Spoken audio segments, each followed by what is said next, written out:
Boom, boom, boom, everybody. Happy Saturday to you. I hope you are having an amazing weekend so far.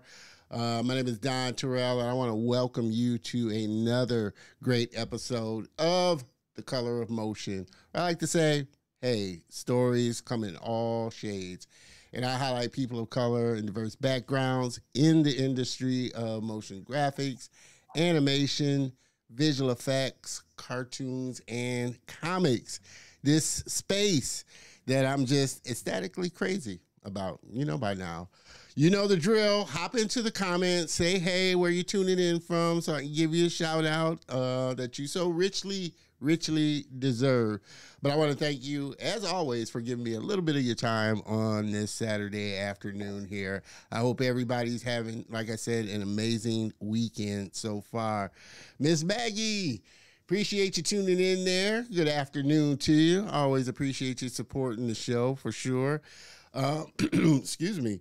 Make sure that you hop on over to the Facebook group community. Get plugged in, facebook.com/group/The Color of Motion. Definitely want you to join in, be a part of the family. Don't miss out on any industry news that we share. You're always able to connect with a lot of great creatives there as well. So again, facebook.com/group/The Color of Motion.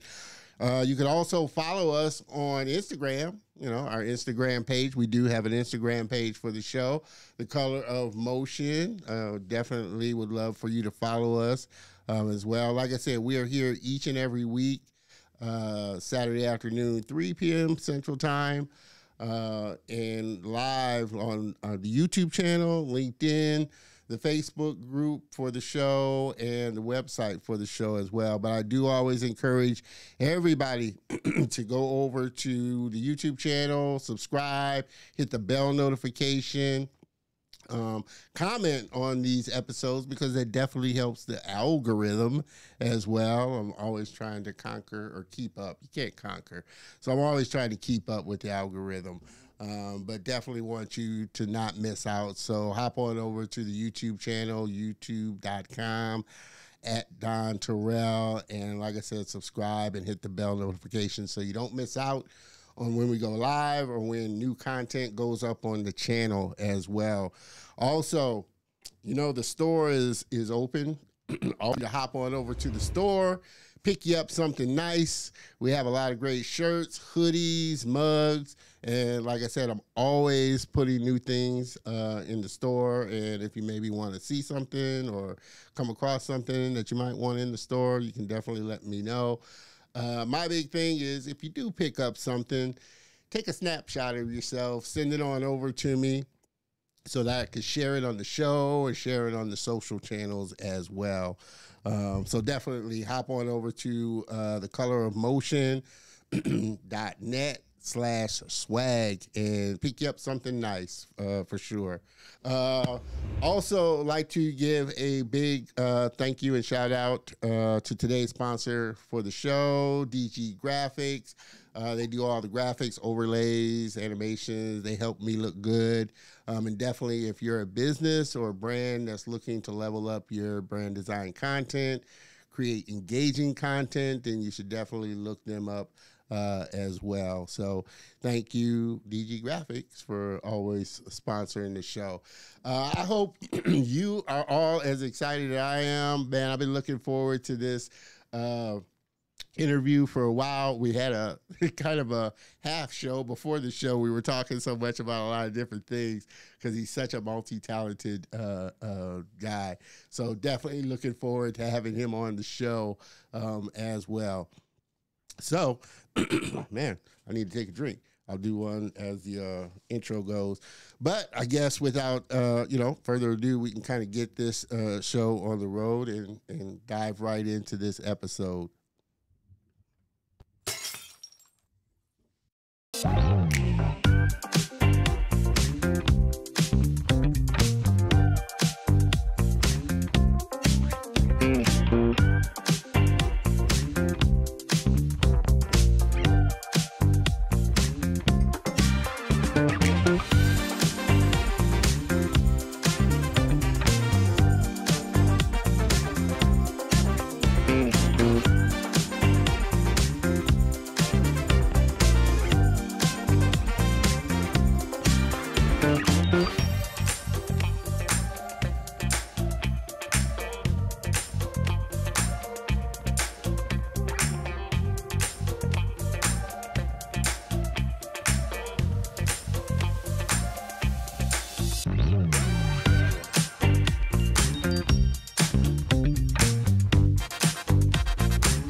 Wow, and wow. We are back. We're back and ready to get this show on the road. Mr. Dewan, greetings to you. I like your new countdown screen. Yeah, I like it too. I always try and mix it up, every season and get something new. So appreciate that, Mr. Dewan, for enjoying the countdown. Like I said, I hope you guys are as excited about this episode as I am. I'm super looking forward to sitting down and really talking with my next guest here. Like I said, we had almost a full conversation before the show. So without further ado, my next guest, he's an Emmy Award-winning director and co-founder of Department of Wonder, a Texas-based immersive theater experience that combines actors with fantastical digital installations.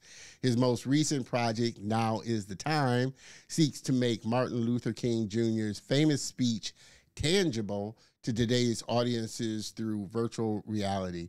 A New York City native of Dominican descent, he is proud of his diverse background and the vibrancy of his hometown.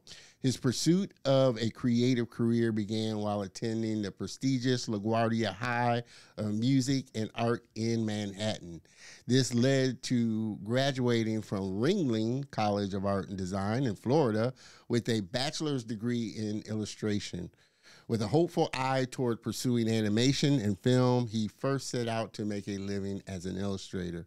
His work has appeared in The Village Voice, Playboy, and The Atlantic, and has been published multiple times in the prestigious industry annuals American Illustration and the Society of Illustrators.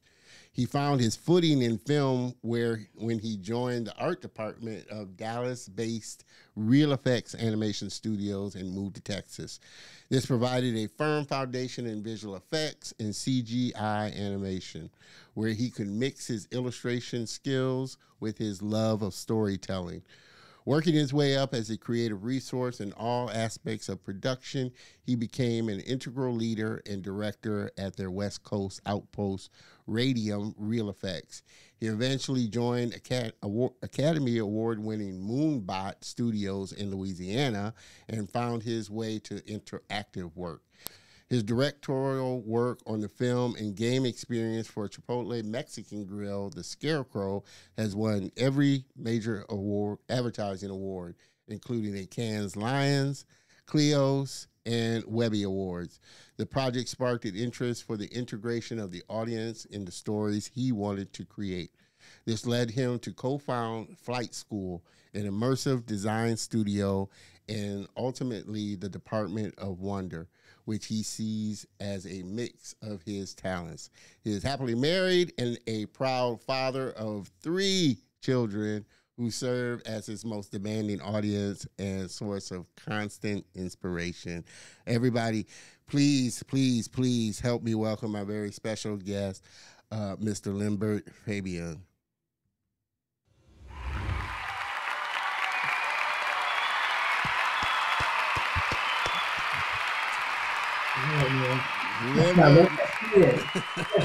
Cheer. I like to say, hey, we treat our guests like the superstars that they are. Well, thank you so much for joining me today on The Color of Motion. I can't thank you enough for coming in and sharing your story and your journey through the industry. Obviously, through your bio, you got a vast knowledge of the things that you worked on. So super, super excited to be sitting down and talking with you. Thank you. It's my pleasure. I'm really excited for the conversation. Like you said, I feel like we had a pre-interview conversation. I love it. There's plenty to unpack and get into. Definitely. Mr. Dewan, welcome, Limbert. Appreciate that for sure. Miss Granny loves it. Again, everybody, you know how I love to do this show. Make sure, like I said, you hop in and really make this a interactive show here.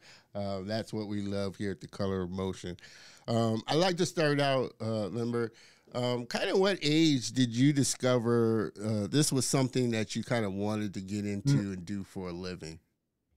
As far as I can remember, I've always had a pencil or crayon in my hand and been drawing. I think my mom said as early as 2. And there's pictures of like family pictures. I'm like hiding under a table, scribbling away in sketchbooks and stuff. And I think I always knew this was going to be more than just a passion. I think it was going to be a way of life early on. And I had parents that were super encouraging of that. And so anytime I had an opportunity to use art as a way to reach out to people or make friends, I would just use it. I would just rally around. Well, look at this thing I did, and try to meet people that way. And it also just it just allowed me to disappear into my head too. I think it was always just a way to live. You know, not that I was a shy person or introverted, maybe a little at the beginning, but it was just a place I just felt comfortable in, and learning and wanted to keep growing. And you know, I also fell in love with movies. The second, I think this is probably cliche, but I remember seeing there was I think an old Douglas Fairbanks movie. I was really young. I don't remember the name of the movie, but it looked like Technicolor. And I was at a family member's house, and it was on the television. They put it on for us and the kids, and we were just watching this, and it was dubbed in Spanish, and it just, the images really spoke to me, and the way everything moved, it felt like art moving and people emoting through that art. And then of course, when I was, I think 12, going to see Empire Strikes Back, completely just, I was like, all right, whatever that is, I want to be part of it. I think that kind of captured, that was the movie that kind of captured and did it for everybody as well. Did. I was like, okay, this is crazy. This is bigger than life. Oh man. But it's interesting, like you said, that you said that, because I think that's kind of the norm for, you know, creatives and artists. Particularly, they use their art to kind of just go off into their own kind of world at times and create their own kind of space. I was the same way. You know, I loved comic strips. You know, comic strips was more my thing, so I was really a big diehard Peanuts fan. But just, you know, I loved drawing, I loved art, and I loved my toys. And you know, when Toy Story came out, I was like, okay, I get Toy Story. You know, every child thinks they're toys. We know that universe because we all did that. Yeah. Every child thinks their toy is alive and just, you know, creates their own world with it. So those kind of movies are like big drivers for creatives and things like that. And it's interesting, you know, you said your parents were really kind of encouraging. Did you have like a circle of friends kind of growing up that were kind of interested in the same things, or was it, you know, no, I mean, not immediately. I think not until I got to high school. I went to Arts Magnet High School in New York, and that's where all that kind of blossomed, all those connections kind of came alive. But in elementary school, not until the 6th grade did I realize there were other kids who were drawing and doing stuff. There was an art class in the 6th grade that had a bunch of students, and there were 2 other students that were really talented. I was just like, first day of school, I was like, I thought my stuff was great. We put it up, and we had enough. The teacher gave us a homework assignment before the beginning of the school year for the incoming class, and everyone put their work up, and I saw this work, and I was blown away also by not just the fact that it was amazing. There was a young man named Phil, and then a girl named Julia.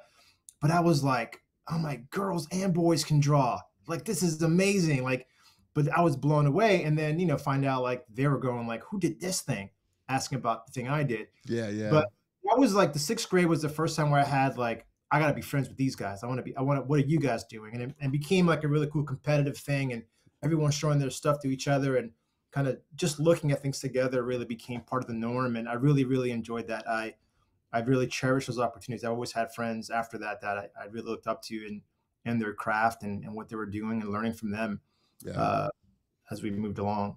So how do you feel like, you know, growing up, because New York has its own kind of vibe. It's kind of almost kind of like Texas. It's kind of has its own kind of vibe. So how do you feel like growing up in New York? You know, I know New York had its graffiti scene and creative scene as well, not just, you know, art, but there was theater and all of this.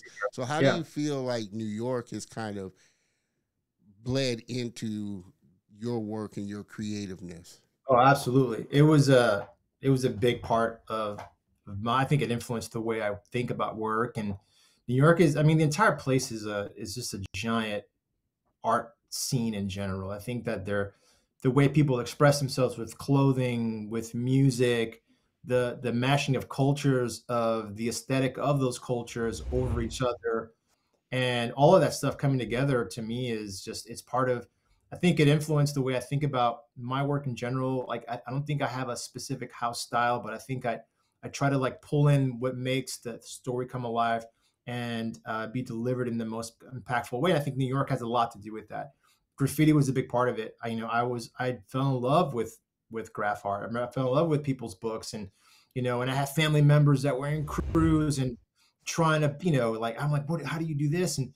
And I remember even I had a cousin who was like, your name's gonna be Jaga. He like gave me like my tag name. I was like, you're not gonna do this on buildings, but this, he's like, he gave me a sketchbook and he said, you're gonna fill this up, and this is your book, and you show people what you do. And that's a big part of definitely of my creative upbringing is all of that. And then just walking through the city. Like I said, it's Yeah. just stopping and seeing public art, and then also culturally, right? The museums and access to the arts is something that's really, really amazing. Being able to go to the Brooklyn, the Bronx, the Manhattan Museum, all the museums of art, the Guggenheim, and all being there within, like, just within walking distance of just being able to have that access to that was terribly important to me. And I enjoyed all of it. I remember Yeah. doing book reports on John Singer Sargent. I can go see a Sargent at the museum and sit there and draw and like work out what he was doing and understand what they're trying to do. And I think that accessibility, that was really, really powerful. And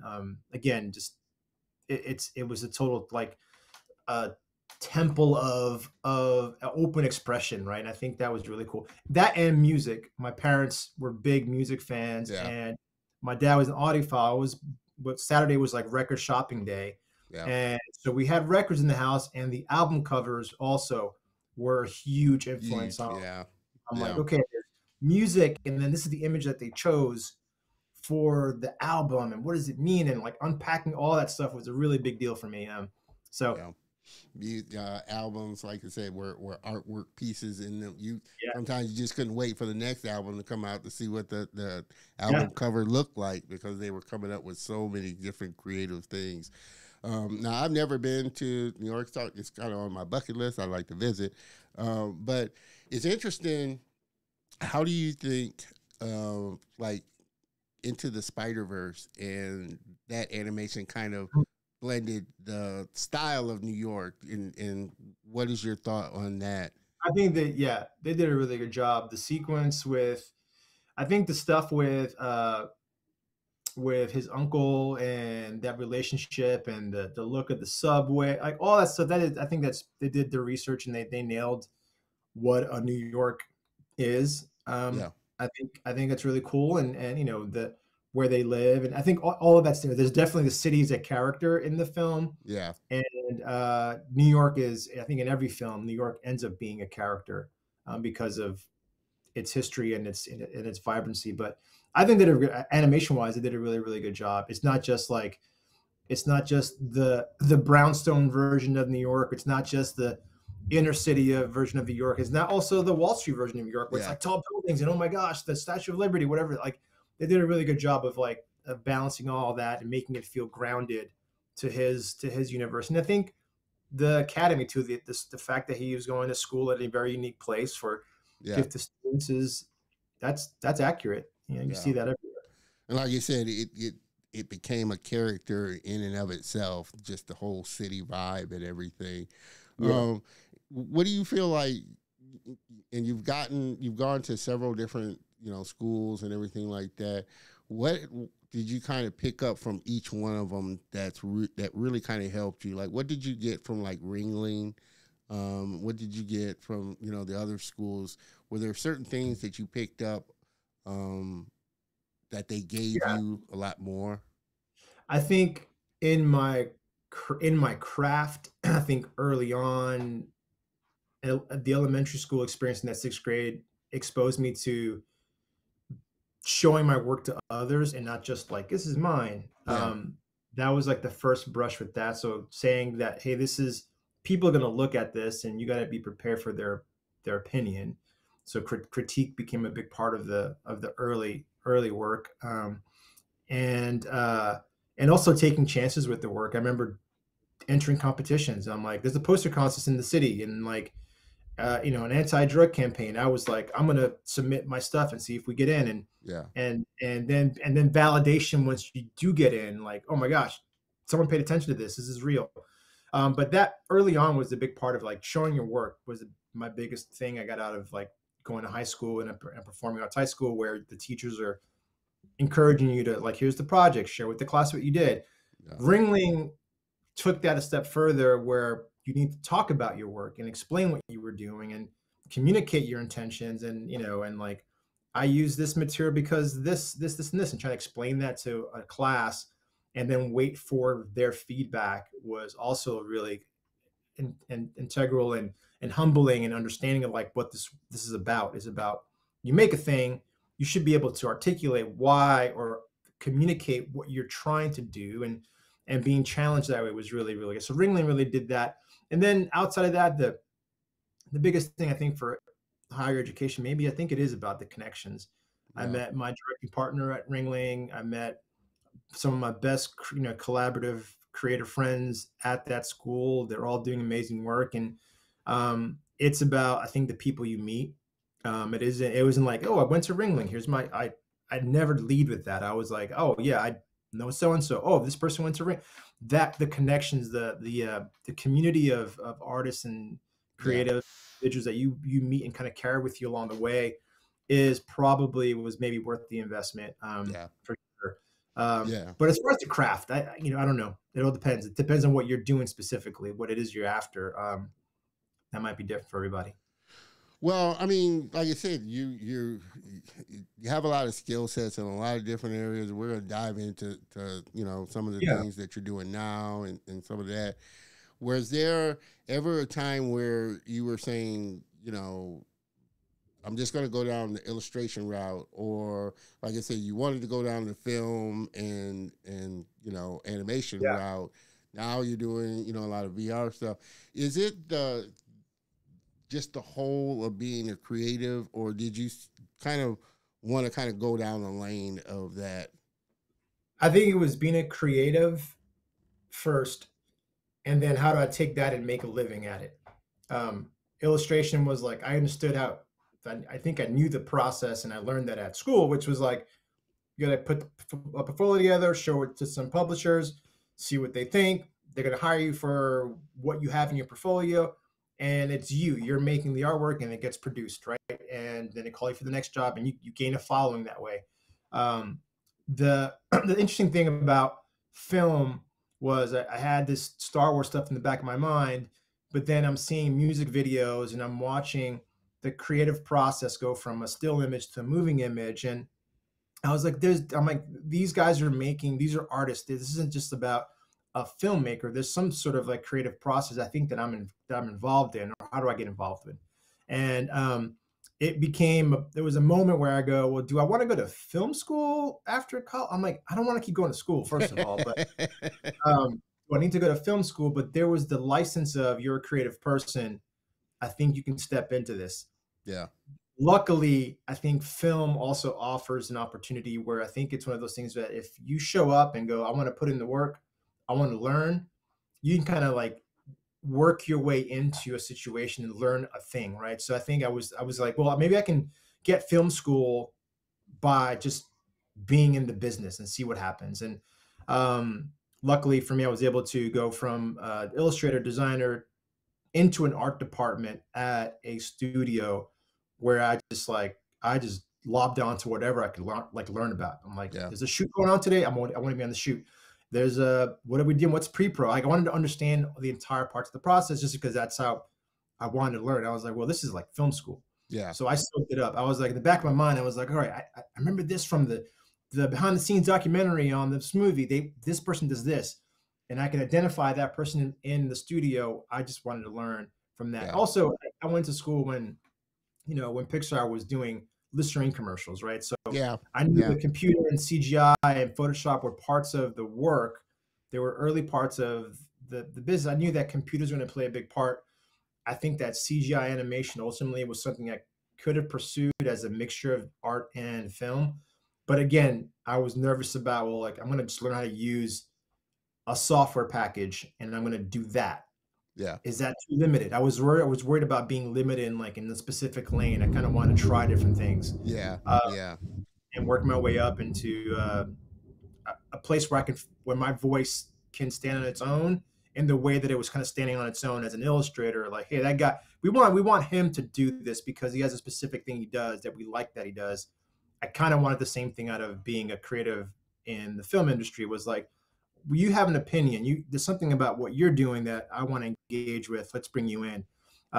So I kind of set out to be as engaged as I could be, so I can learn Yeah. and teach Yeah. whatever was I out think there. that's always the best avenue to get out of studio, just get practical training Yeah, is as good, if not better, than going to a school and sitting, learning the principles of it. But then, like I said, you actually get into a studio and see the inner workings of yeah. it and see how it There's really the works. machine, there's the process, right?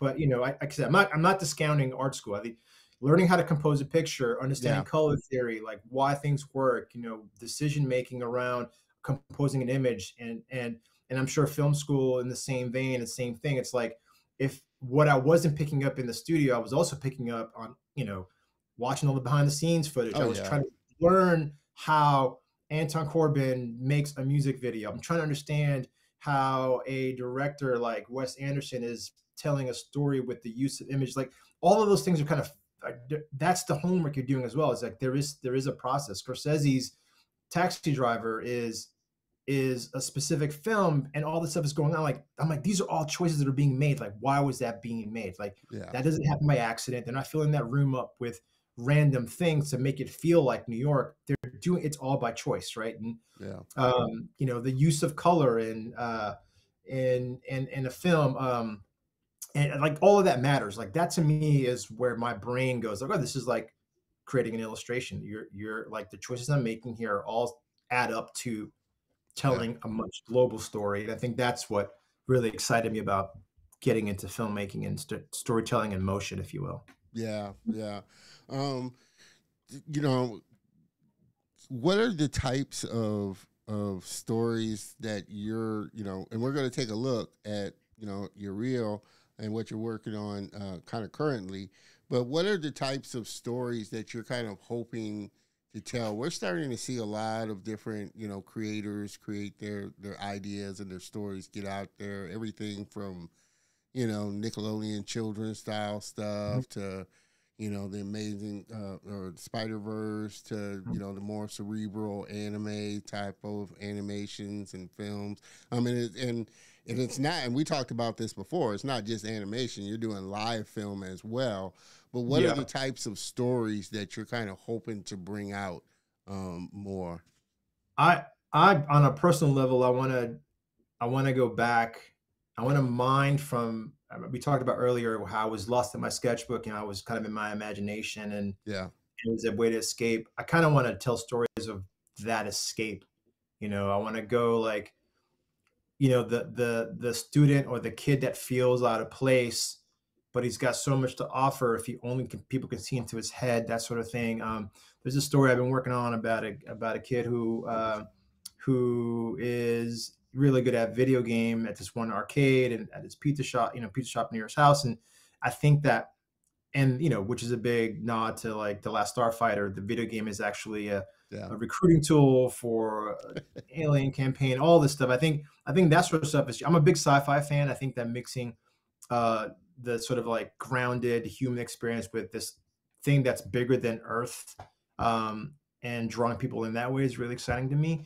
But I'm also a big fan of Michel Gondry and folks that are doing this stuff that just feels like every frame is not wasted. There's just a piece of art and living art in the picture that really says and telegraphs to the audience the internal emotions of a character. I think stuff like that is really exciting for me from a pure art POV. And um, so those kind of stories are interesting. And then the thing that I'm most excited about as a creator now is like, well, all this is about a conversation with the audience, and Yeah.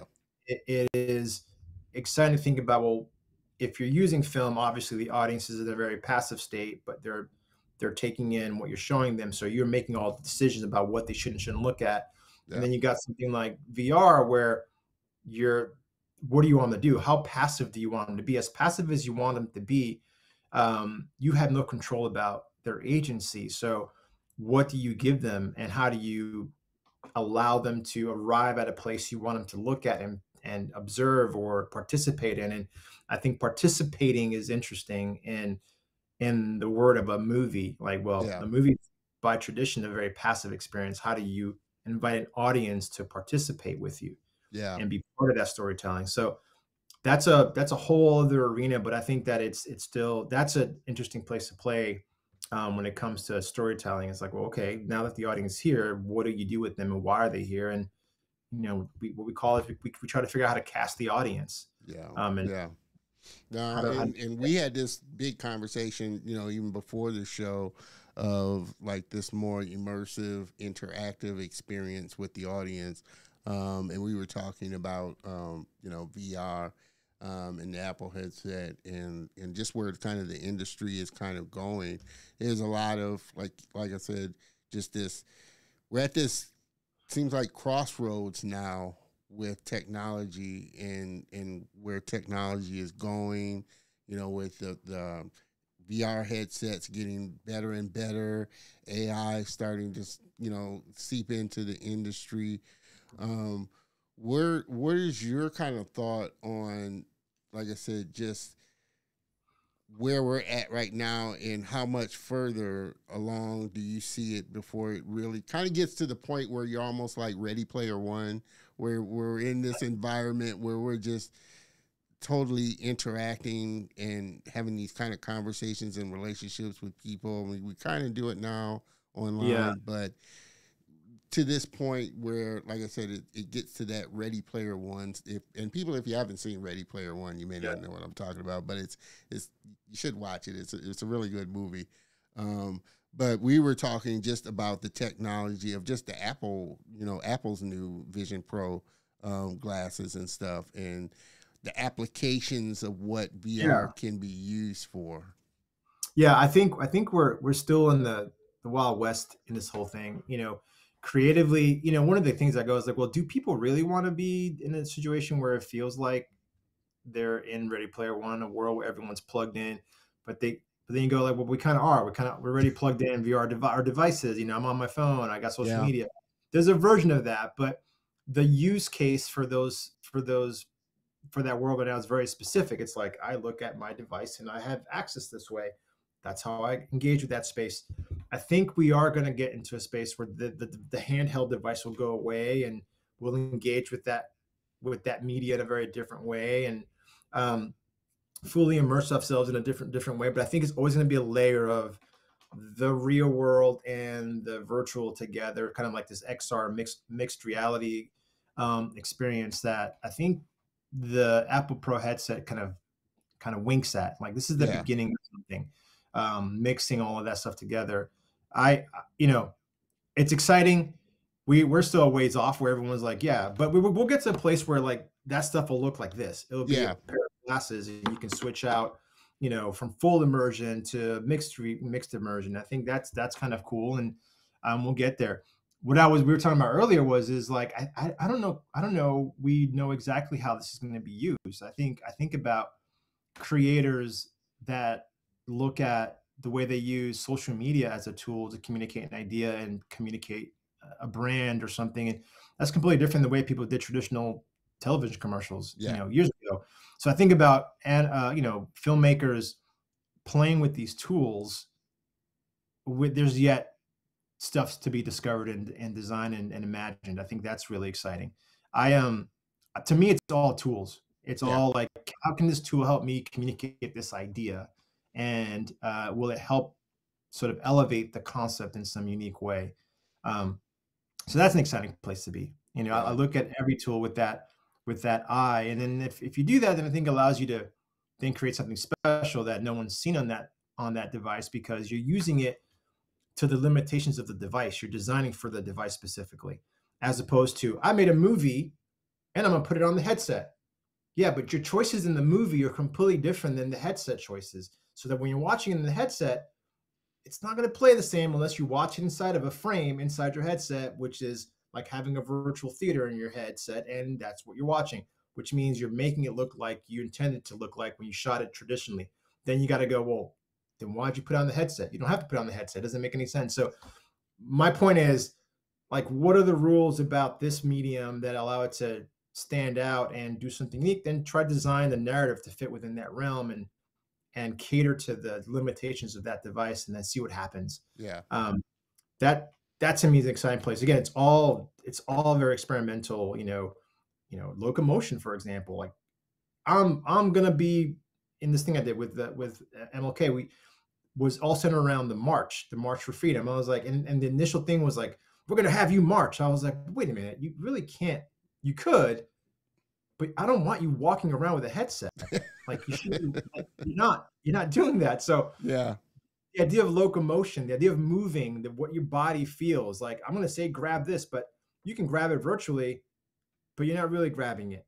So do you use your controller? If you're using the controller, is holding the controller in your hand take away from you feeling like you're in a specific place or in a Yeah. moment? Like these are the kind of choices that begin to say you have to solve for and go, okay, well, yeah. It's easy to go, I'm going to put you in time machine. I'm going to like your Ready Player One idea Yeah. is wonderful because your avatar goes to a place.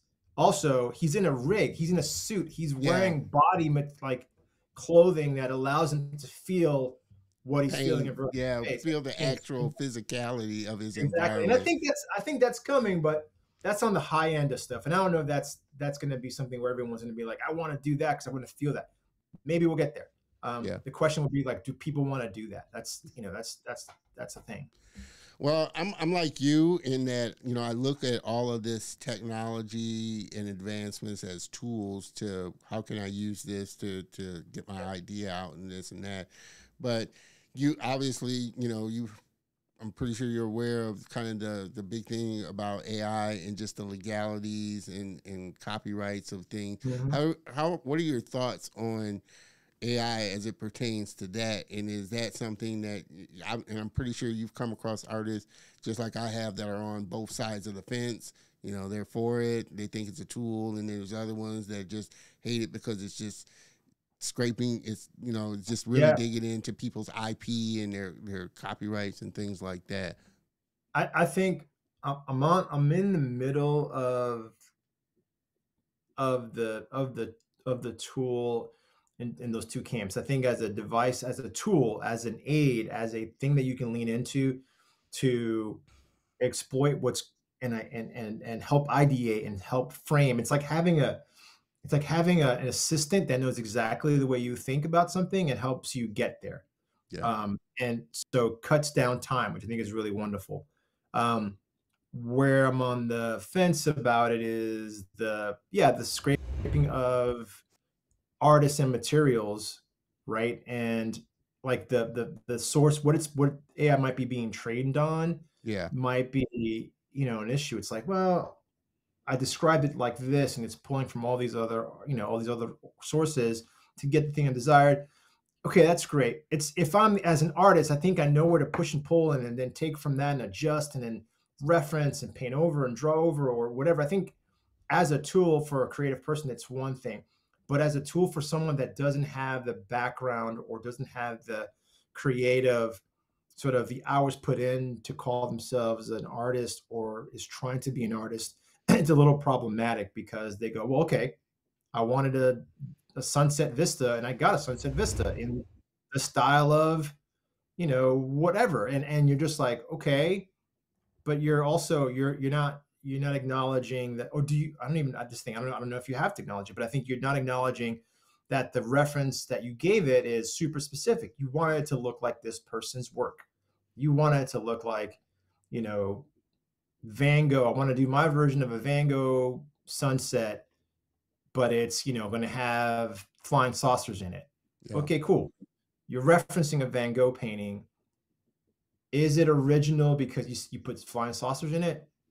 Maybe, yes, that is an original idea that you came up with, but the way it's created and to call it your own, I think is that's a little problematic. But I think for me, it's a reference point. It's like, yes, it's about the motion of the brushstrokes that I like, and I want to figure out how to do that with this idea. And I'm referencing, yeah, because as creative artists, you're constantly pulling references. Like it's going to feel like this, like this, like this. The tone of this is going to be this, and it's always you're pulling from, you're kind of saying things. So this just gets you there faster, but there's still where it's legal is where it's a little blurry, and calling it your own is and tough. does it kind of shortchange them in the process of learning the principles of whatever it is? Say the principles of animation. There's obviously principles that go along, squash and stretch and this and that.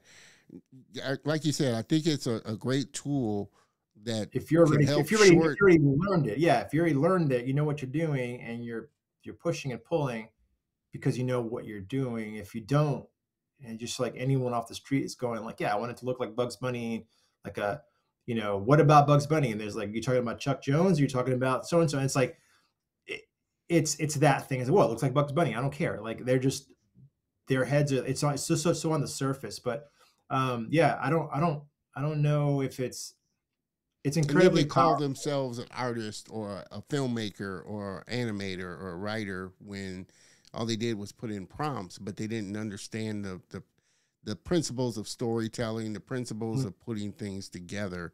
I think that's what I kind of, like I said, I'm kind of in the middle. Like I said, I look at it as a tool, but I went to school. I've learned the principles of design and things like that, so I know how to use it. But those ones that just, this is a quick way that I can write a movie. I can just put in prompts to write out a script. Exactly. And you got to be able to know where to push and pull and take from and borrow. And it's tough. I'm not quite sure if a person that doesn't have this creative background has an idea, because everyone has ideas, right? Yeah. We're entitled and able to do that.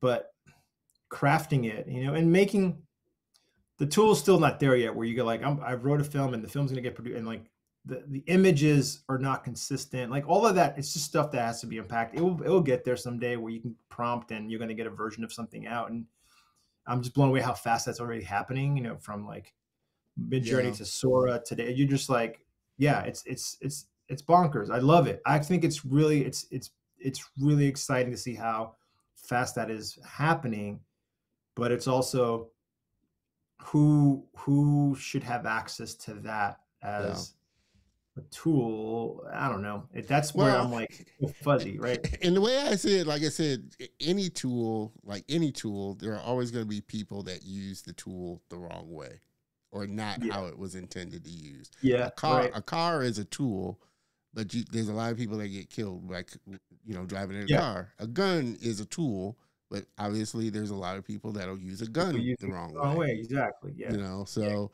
I think, like I said, it's like you said, it's kind of the Wild West. There's still some things that they have to work out, legality wise, but as a tool to help people, to help real creatives really ideate. And I think those are the ones that really know how to use it the right way. I think that's interesting. I mean, training an AI on like if I fed it my sketchbook and I'm like, cool, all right. So that's take all that, and then I want to do 25 story. I want to do storyboards, and then using my aesthetic or the way I draw a female character or the way I draw an action thing, like can it grab all that information and then begin to do something that is appealing to me as an artist, as a creator, and it's based on the way I'm thinking, or the way I approach to making an image. I think that's kind of interesting. And there's parts of the process, specifically in filmmaking, that are interesting. That like, if it's just to get to the next level, it is incredibly powerful. Like, a storyboard sequence might be something that could be aided or started with, and then you go like, well, let's change. All right, great. These are the good start. Let's change all of this right here, and then have the wherewithal to go. No, specifically do this, right? I think that's potentially really powerful. Like the shortcuts that it allows you to have are interesting. But again, you got to be at the helm of it. You got to be a creator at heart, and I agree. And command that ship, right? And as a creator, I'm always curious, because I think it's something creators kind of go through at some period of at a time. How do you kind of work through those periods of creator block or a hard, you're just having a hard time kind of getting through something or getting something done? Or do you have those at this point in your stage working on so many different things? Do you have those moments where it's just rough getting through, and you have these hard blocks? Absolutely. Yeah. The block, the creative block for sure in the past I've experienced. And I think one of the things that I practice is I try to do something completely different to take my mind off of the work I'm trying to do. So if I'm going through a season where I'm doing a specific thing and I can't break that thing that I do, I go watch, or I do something completely different. I don't go watch a film. I think I go listen to. I'm gonna just go watch a lot of live music and see someone else do what they do, and just let that, and just be a consumer of, and be a fan of, and just engage with other media or the content as an audience member. That helps me a lot. I try to like switch gears. I learned that early on in school, like even I think in early in college and in high school, I would just like, I just can't get over it. I would just switch gears. I would just put music on and I'd go for a walk and I just kind of just switch it up. And then it may take days or it may take a couple of hours where it's like, oh yeah, it's right in front of me. I wasn't even thinking about that. It's there the entire time. Yeah. It's the idea for fresh eyes. It's just to be able to switch gears and come back to the project with different eyes. I've also been on this side of the fence where I've had burnout. And burnout's a real thing where I'm like, I don't want to do this. I'm glad to think I'm not the only one. No, man, like there's nothing about this that's exciting. And if I'm doing it because I got a responsibility to get it finished, like there's that friction of like, I don't want to do this. And and I'm doing it and my heart's not in it. And but I'm gonna power through it. Yeah, I've been on that side of it. And that was more uncomfortable than the artist block, honestly. It's just you're not motivated, and to find motivation and I think it was a matter of like maybe just taking a break and doing something completely different. It's easier now to do that with a family and kids. You just it's easier to kind of just turn off the things that you can't dedicate time to, and just there's so much more to focus on. You've got kids, relationships you have to nurture and grow. I think all of that adjusts accordingly, but yeah, it's you got to find time to turn it all off and do something different. And you kind of jumped into my next question, because I was going to say, is a little different now that you have a wife and kids that help to balance and kind of, like you said, take you out of those kind of moments where you're frustrated or you're stuck or just, have to have that kind of break.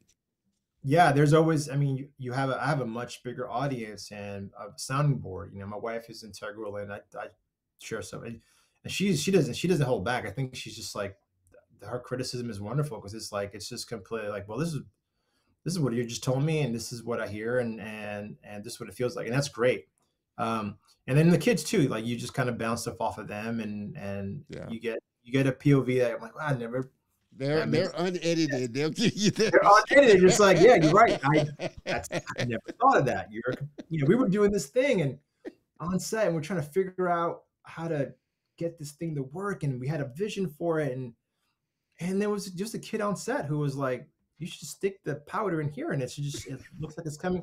And I was like, that's the simplest way of doing that, and it's the most perfect way of doing that, because it's like, it's so uncomplicated, and I love that. I think trying to see work with childlike wonder is interesting. My wife and I started we have a small group with our church, but we have a group, a doodling group. She started it, but I picked it up recently where I'm leading it. And I love that group because I try to it's about talking to folks, but also like just mindlessly drawing in a sketchbook and cutting things up and spilling color on the tea. Like it's about the communal act of making art together, but it's also, there's no agenda. And I love that about that. It's like, okay, and maybe your brain needs to kind of do that. So these are just kind of go off into the fringes and see what it comes back with. And I think that's exciting. Yeah. And it's funny, like I said, that you mentioned that because, it was that was almost part of the reason why I started the show. Not just to, inspire other kids, but it was just, I felt like I was in this place. And I think once you start making a living and having to pay bills Yeah. and having the responsibilities of making a life is when you start to kind of drift out of this. Well, why did I, try to remember why you were, just the joy of, like you said, sitting down with a pencil and paper and just drawing type of thing. That's it. I think you're right. It's like reminding yourself like why you enjoy what you do, and yeah, and that it happens. I mean, it happens in different moments. There's times where I'm like writing something and I'm like, oh, I got to get through the writing part of this. This isn't fun. But then there's a thing you find a thread and you're in it and you're just like, oh yeah, this is just like making up, a scene with my G.I. Joe characters. Like I'm just in the moment and it feels so fulfilling because you get to play. And that's what ultimately what's at the end of the day is like, I want to find ways to continue to play as an adult, as a creative person, to remind me of why I do what I do. And, it's like, oh, there's a mark that I made that really that looks great. It's really pleasing and appealing to me. And it communicates a thing that I felt was in my head. Or there was a moment in a story that we were telling, an animation or a film that we're making, and that you're like, wow, that's exactly the way I saw it in my head. And there it is.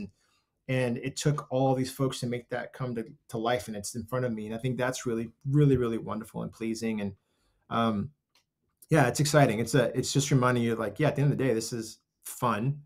I remember having joy out of it, and I want to make sure I can keep doing that. Yeah. Even if I have to figure out how to make money at it, I still want to get joy out of that, right? Yeah, and I think that's the beauty of like what you were mentioning earlier of going to school, and that was kind of the thing I picked up as I started, doing the show and really connecting with people. As large as the industry is, it is really a small community of people that creatives that kind of feed off of each other. They work together. They can pass. Hey, there's this company that's looking, and that's how I found that a lot of people move around from project to project or job to job is they've either worked with the person before or gone to school with them or built some type of relationship with them. And it's a community that really does help to kind of keep each other going through the whole process. You're absolutely right. It is. That's what's really cool about this industry is like you kind of if you get a foothold in, it's really up to you. I decided I was like, I want to show up, do the work, and let the work speak for itself, and then engage with people in an honest way. Like I try not to have an ulterior motive. I'm like, okay, you're engaging me with this. Thank you for the opportunity, and then just going from that point, like just take one step at a time. And usually, what happens is people remembered you from the thing you did. Like, you know what, you should talk to so and so. There's something about what you're doing here that really would help this thing over there, and you should talk to that person. I think that's what's really cool about this business in general. Is just that organic thing when you just show up and try not to orchestrate too much. Just show up and do the work. Like put in, do the best you can do, be the best at what you are, be the expert in the arena that you're being hired for and do that really well. And then all the other doors begin to open because I think the way you approach that shines through. Well, and I have to ask you as a creative, because I feel like this is kind of, especially if you're not working at a studio, if you're doing freelancing or, you have your own business or something like that. Was that something that was a little more challenging for you? Because I find for me, that's the thing I have to work hardest at is, okay, how do I make this a business? How do I make this? How do I make this something that's viable? That I'm not just sitting down doing the work. I'm having to go out, connect with people, talk to network and talk with people to really make it something that's a business that's going to grow and sustain my life.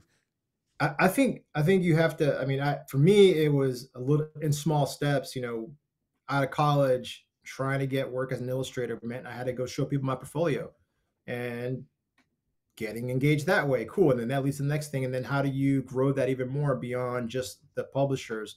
I started doing album covers for bands, and it was literally me going to a show and going, trying to get to the backstage and going, love you guys. I don't know you guys, who I am. I don't know.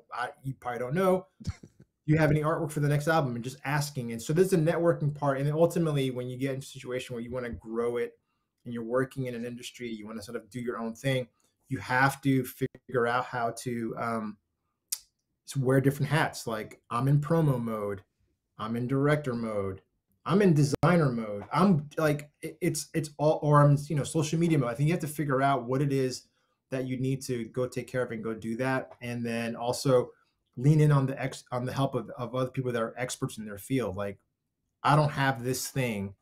How do I get that thing? I got to talk to this person.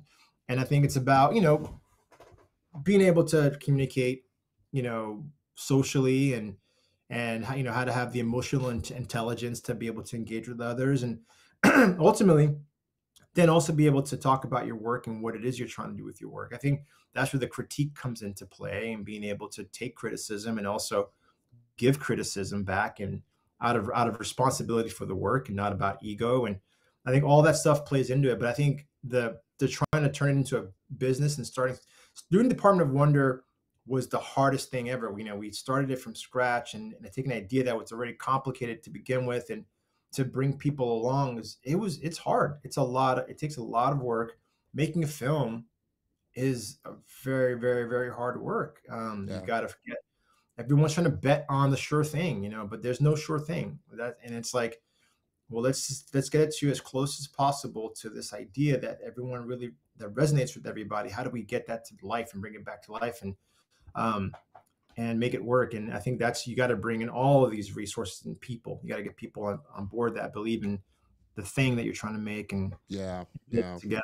Yeah. And that's a hard thing to really get people vested in your idea, to get behind your idea and to see it, come to fruition. Is a very, it's almost a skill in and of itself to do that. It is. It's tough, and some people are better, are better than others. My directing partner Brandon Oldenburg is brilliant at connecting with people. He just has a knack for, hey, I remember you from this thing, and just it's a superpower. We're both really social guys, but it's a joy to watch him work that way. He's kind of like authentically wants to get to know you, and that's a really wonderful thing. I think it's about seeing others, and we try to do that wherever we can. But it's really cool to see. That's a gift. Some people are more shy than others, and they're just like, I don't know how I'm gonna break this conversation. How do I get into this thing? Or how do I get into that room? I want to be in that room. How do I get in that room? And it's like, oh man, I tell you. Walk in and see what happens. And most creatives, and like I said, and I've had this, conversation with just some people trying to get them as a guest on the show. They're like, I don't like being in front of the camera. I'm just the drawing person, and I don't, that type of thing. Yeah. There are just some people, like you said, just have a knack for the gift of the gab. They love to talk. And they can talk really easy. I find it really hard sometimes, like at networking events. It's almost like double dutch. You're looking to try and jump into the conversation. How do I get into this conversation type of thing? But some people just are very good at it, No, it's a hard one, man. I struggle with that, with the idea of like, I just want to, I want to respond to people authentically, and I want to be able to offer my opinion or learn about someone, not just to be like, oh, I want to get to know you, but I really want to learn about you. And, my wife gives me a hard time, but she's like, you're like a chameleon in a room. I'm like, what are you talking about? She's like, you endear yourself to people on their level, which she's like, it's really wonderful, but it's so weird to see happen. And I'm like, I'm not being fake. I just want to, they care about something, and I want to know why they care about that thing. Yeah. And I want to see myself in that thing. I'm curious. I'm really genuinely curious. And it's an interesting thing, it is just where can you find a way into to do. I try to listen. That's the other thing is just listening is a big part of it, is like, Yeah. being like attentive and listening to those around you, and see where that goes. Yeah. Yeah.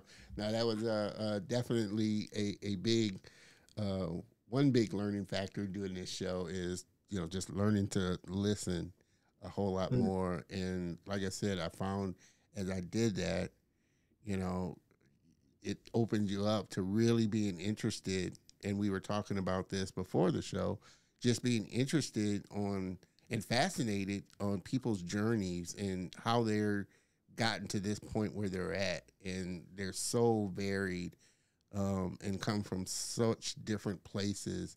Like I said, I've had some guests on. It was like, you may know him. I don't know if you know him or not. Andre Rodriguez, a great guy.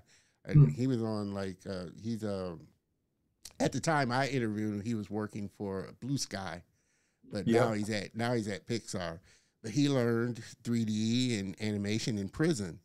And when we first connected, I was like, dude, you should be telling this story, you know, because just such a Yeah. fascinating, you know, journey. You know, you learned this in prison, and now you're Yeah. working at Pixar. So these kind of journeys and paths, everybody has such a different path. You Yeah. know, you think everybody's journey is the same. They love art, they go to art school, they get their degree, they, you know, get into a studio. When that's not always the case. You know, you No, got it's not always some, the case. Yeah.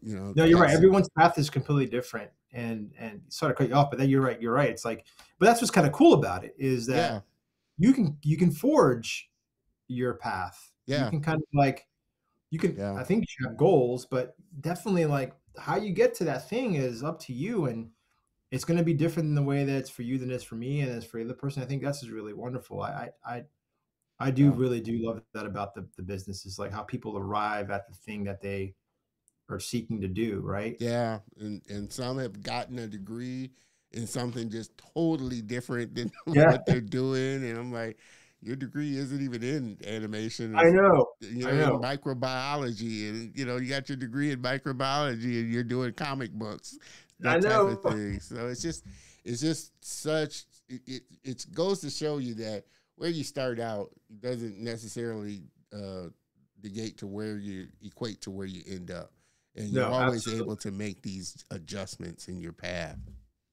Yeah, and with every little adjustment is an opportunity to meet new people, and where those people's paths lead, you never know. And it just that's what's really interesting is all this opportunity. You know, we got into interactive work at Moonbot like out of like kind of like stumbled into it, but it wasn't like we were saying we're the experts in this thing or we only make applications for this device. Like it was like, no, we were using this device to help tell this story, and we just leveraged it as best we could. And then people noticed the results and going like, you guys are doing something that's very unique.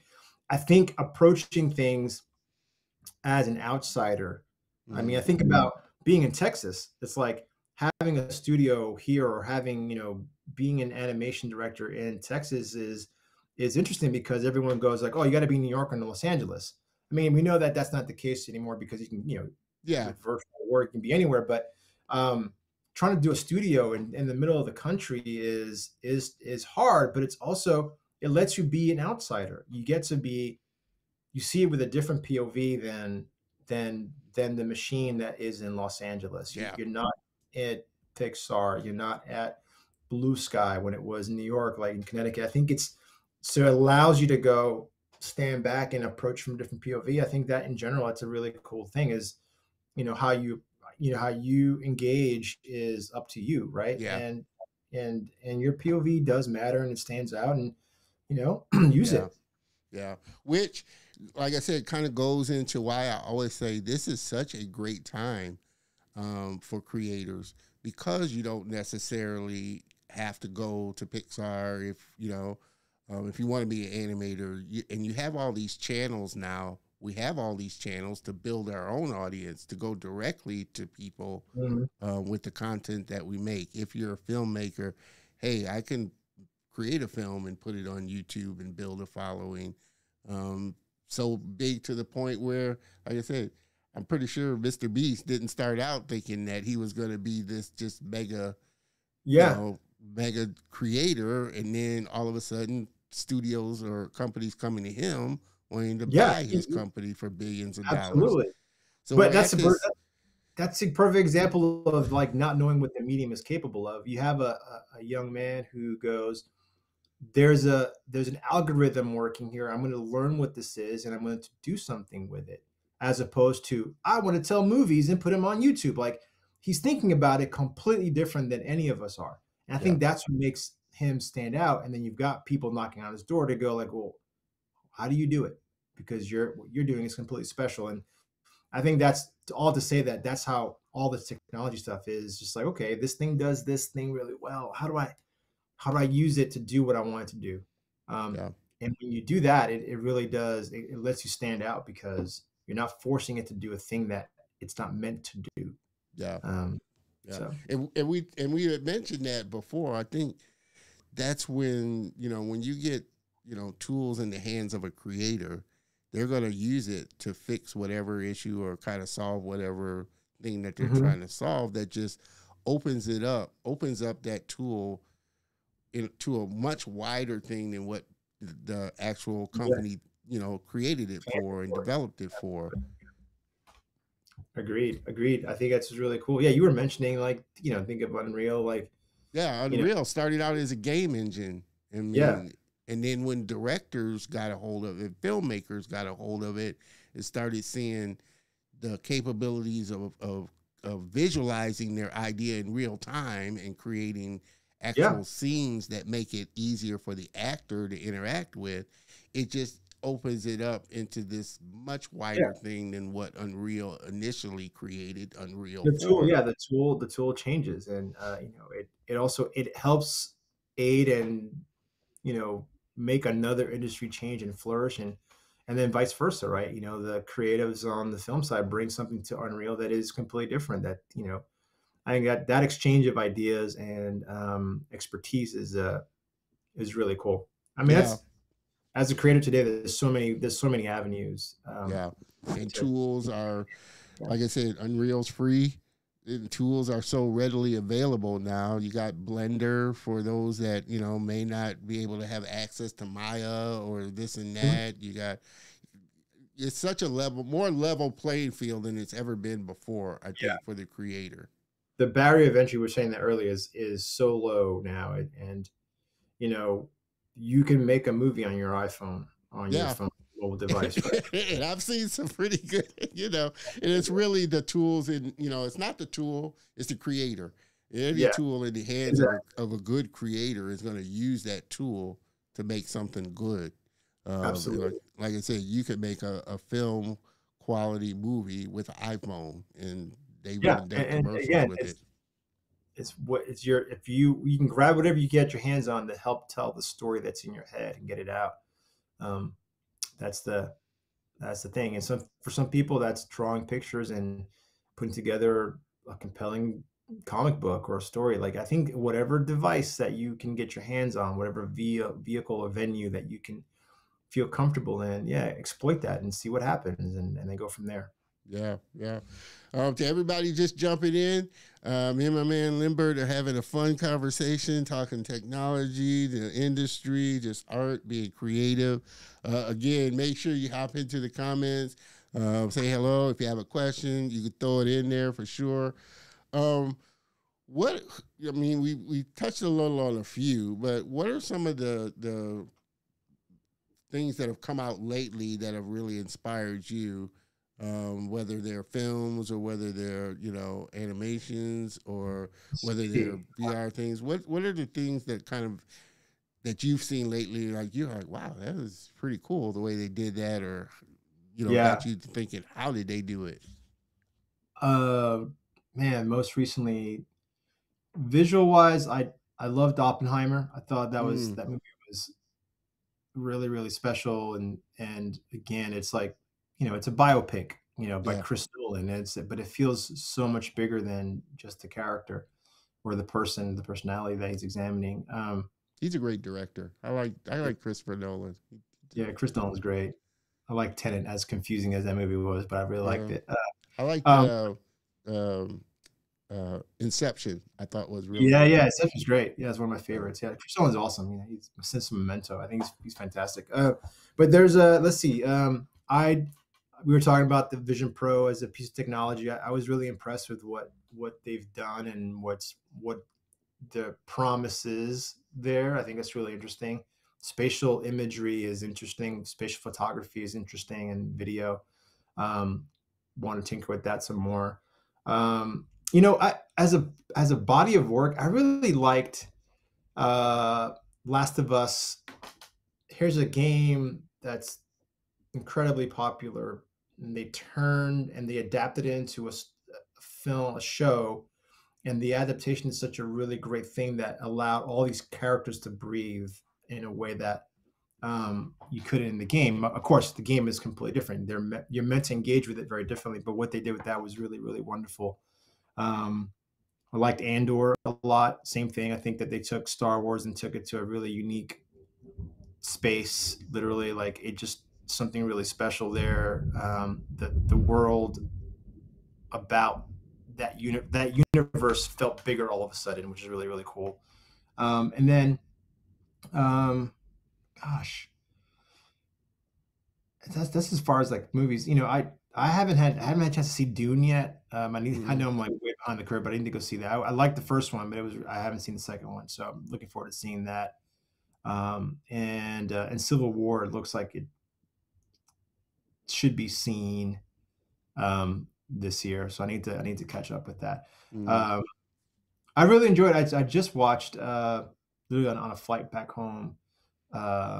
I watched The Holdovers. I thought that was really good. Right, I like Alexander Payne, but this was really cool. It just felt like a specific time period, and everyone's performance was really authentic. And yeah, that was really cool. Yeah. We're getting ready to take a look at some of Limbert's work, but I want to ask you before we do you as a creative, when you're sitting down watching this, are you just initially watching it for the pure joy of watching it, or are you looking and kind of breaking things down with your creative hat of why they made this choice, why they did this choice type of thing? Do you find you do that more now when you watch things? I think I do that. I tend to do that when I watch like shows, you know, True Detective, you know, and anything that's not Andor, but I'm talking about like Andor, like shows where like I have time to live with it and I can kind of follow. I try to approach all this stuff as a fan and just take it in, you know. Walked into Oppenheimer not knowing anything else, like, hey, this is going to be a Chris Nolan film. I'm ready for it, and not trying to dissect why he did what he did, and then letting it sinking after. I love the conversation afterwards after watching. I love going to a movie and then talking to my buddy or talking to my wife about like that conversation afterwards is really, really, really rich, and I love that. I try to leave space for that so then I can unpack it there. Like let the movie wash over my head and like, you know, this thing, because they may notice something I didn't notice, and having room to do that is important. So I try to like open mind as much as possible and just see what happens and not go like, But there's some stuff I'm just like, man, I really want that to work, but it's not working. It's throwing me for a loop. Yeah, I was talking to a friend. She was a Robbie Bissner, and she's a visual effects producer. And I was like, well, when you go to a movie, are you sitting, you know, critiquing the visual effects? And she said, yeah, sometimes I find myself doing that. It's like, I know it's kind of a hazard. Sometimes it sneaks in, just like, man, what is it about this thing that's just not working? It's like, I feel the energy, something's off. Like, and this is craft. You're just like, oh, okay, that was a bad call. Or, oh man, it's hard to get out of it. Sometimes it's hard to get out of the vein of that for sure. Occupational hazard. Yeah. So let's take a quick look at some of Limbert's work there, and we're going to dive into this short here because I think it's really great what he's doing, especially in this VR space. When the architects of our republic wrote the magnificent words of the Constitution and the Declaration of Independence, they were signing a promissory note. This note was a promise that all men would be guaranteed the unalienable rights of life, liberty, and the pursuit of happiness. America has given the Negro people a bad check. We refuse to believe that there are insufficient funds in the great vaults of opportunity of this nation. And so we've come to cash this check, a check that will give us upon demand the riches of freedom and the security of justice. Now is the time.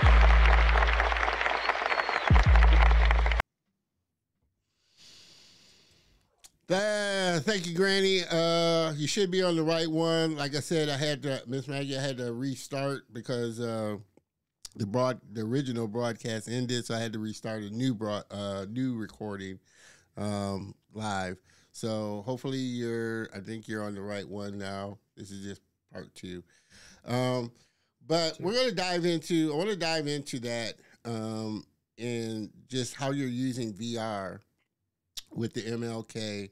And, we kind of talked a little before we got on the show about just the interactivity, and you're wanting to kind of bring the audience into your stories now.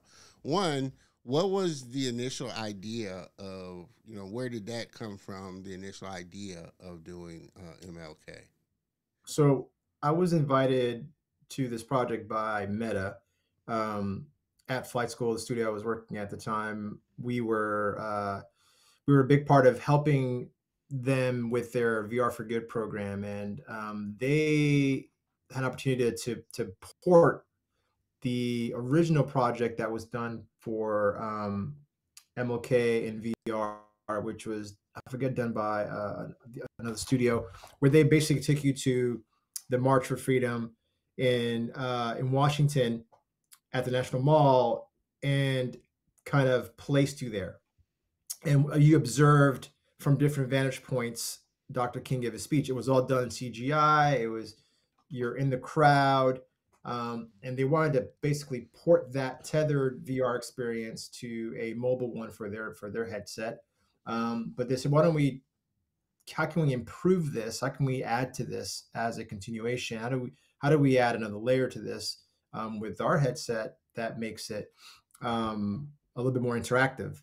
And that was like the first conversation. At the same time, I think Time Studios, which was the client behind all this, they're the ones bringing Meta to the table, had just finished also doing the MLK experience on Fortnite. I don't know if everyone had seen that, but there was the way they did MLK 2 years ago on Fortnite. Then it was a big watch, sort of like a watch party in Fortnite, and that was really interesting, unique. Also, how they're using that medium and that platform to use as a place to kind of have a presentation.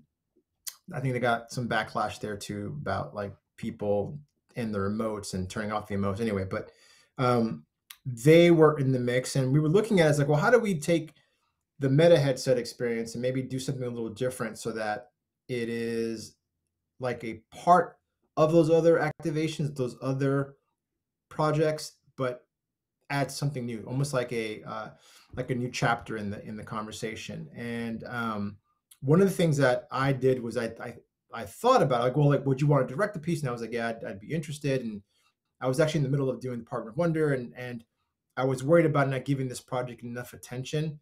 And so I said, well, listen, I really want to give this the proper attention. I want to work on it. So I'm going to focus on this as much as I'm focusing on Department of Wonder. And we carved out time to do both projects at the same time. And one of the things that I was curious about was, how do we take the headset and allow the audience to feel more authentically there? And what I noticed in the original version of it, in the MLK 360 experience that existed before our project, was that as richly rendered as it was also it felt like it pushed me further away from the moment than bring me in. Obviously, limitations of looking around the crowd and trying to lean into someone, and when you get close to them, they kind of disappear from you because you have a sphere of interactive space that you can be within. that was all kind of like kind of weird, because when you're in a crowd, people are right next to you. Yeah. They're right on you. And I remember one of the first creative calls that I had a conversation with the team, and I said, I just watched Questlove's Summer of Soul, the documentary of the music festival, and the intimacy of the crowd is important. I think when people travel from all over the country to come see Dr. King speak, they were there with their own stories. They came there with their own journeys, how they got there, the bus ride, the ride they got from a friend, like how they gathered was just as important as listening to those that spoke that day. And I was like, we need to figure out how to do that. And I don't know what that is just yet. And let's find a way there. And we reached out to our friends at Skywalker Sound, and we talked a lot about that. Like, how can we use audio to bring the people around you closer to you? Can we find a way to like take existing audio and make it spatialized in a way that felt like it was authentic? And that's what we started. And then the actual act of marching toward closer to Dr. King and get close to him was another thing that was important to the project. And so we spent a lot of time trying to figure out how to move you through a crowd. And the more and more I looked at that, the more and more I tried to figure out how to do that. I was like, we have a limited chip in the headset that doesn't render like a computer. It renders completely differently. It's very good that the visuals are very different than what you get with a tether experience. Also, rendering crowds of people is going to be problematic. That's going to be hard to do. How do we do this in a way that doesn't break the headset? Yeah. And then again, how do we use audio to transport you? And one of the things that I always wanted to do and feel what was important to do was like, I also want the person who's got the headset on, I want them to authentically be there. I don't want them to go to 1964 and move. Like, I don't want them to it's not a time machine. We're not doing that because it's not going to look real. So how do we solve that problem? And also, I don't want to animate Dr. King. I think if we animate him in CGI, I think we're going to take away from the impact of what his words hold for us. That's what I thought, at least. Yeah. So how do I use the medium to let you feel like you're there in a moment and you have control over that moment, where you look and what you do and where you're leaning into, where you're not leaning into? Like, that matters. Those choices matter. Were the creative problems I gave myself. I was like, okay, can we do this without having to do a CGI version of Dr. King? Can we do this without having to render a crowd? And can I find a way for the audience to be there? And that's what we set out to do. And I proposed that back. I said, okay, we're going to figure out how to march or move through a crowd that is being pulled along or anchored by Dr. King's speech. And that's what we're going to build around. What does that look like? Not sure yet. We'll figure that out. But we early on, I thought it'd be really cool to connect the crowd to a rally today. Like, what is it like to be in a rally for freedom today, and to be in a rally for equality?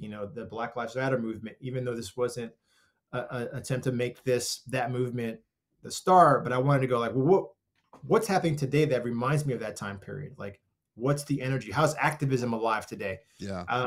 And I pitched from that POV, like, this is what it's like today, and what are people doing? And went down that path. And I said, listen, what if we find a way to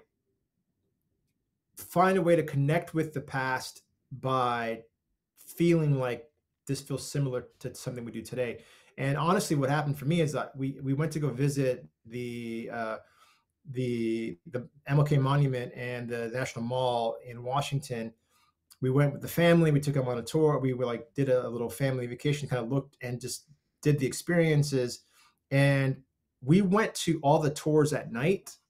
And there was something really interesting about that. The lighting, of course, was unique and special, but I felt like I was walking through the the path, I was standing in places where others had stood before me, and I was waiting in, like, I was crisscrossing through their timelines. I was like, this is where Dr. King spoke, right here. I'm standing right in front of him. And if I look off of there, like, that's where millions, like hundreds, thousands of people stood.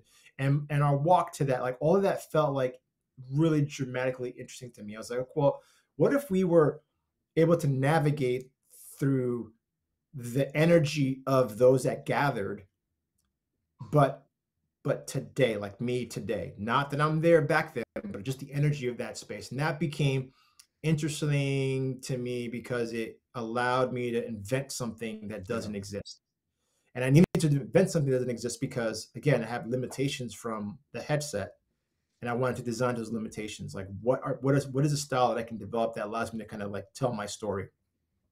And that's where it kind of clicked for me. I was like, okay, cool. I think that we can figure out there's an audio landscape that's floating around me that if I walk or move through, I can pick up the sounds of the day.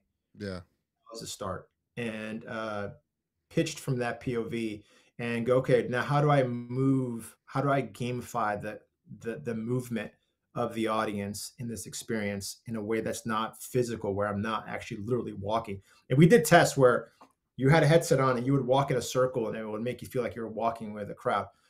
That was problematic for a number of reasons, but it was also going to be tough for, like, imagine if you don't want to do this standing up, you know, you're not, you know, what if you're in a wheelchair? Yeah. Like, what do you do then?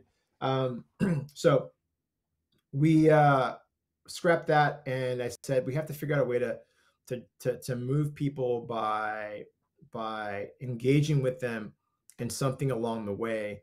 And when I looked at Dr. King's speech with the team at Time and Meta, we realized really quickly that the speech is broken into two parts. There's the I Have a Dream part of the speech. Everyone's like, that's the MLK speech. Yeah. But the first half of the speech is really like, man, he's upset. Yeah. He's like, he's finger waving. He's like, yo, this is check. So we can't cash. This ain't gonna work. Like, and I'm like, I'm like, and the things he's calling out, I'm like, how is that today? Like, what's the experience with police like today? What's it like to try to buy a house today? Yeah. What's it like to vote today? Like, he's saying these things, and I'm like, okay, there's something there. Like, can we shape a narrative? Because that is very current. How far have we come? Have his words encouraged us to move further? Have we acted further beyond, like, the demands of the day? Yeah. Have we improved on them? And that really, for me, solidified an opportunity to go, okay, well, let's talk about those three things. Let's talk about these things that were incredibly important to, like, these simple things that we should all get as Americans. Let's talk about them, how they shape and how they're moving us today, and how we connect through that speech, but how they're affecting us today. And that felt like a really interesting place. And then the solve, I took that floating out there. I took the solve of, well, how do I show off Dr. King without animating him? Like, well, okay, we're hearing him. He was here. Why don't we, like, just treat him like he is the monument of, like, you're visiting him in this space, but his statue literally is what you're listening to.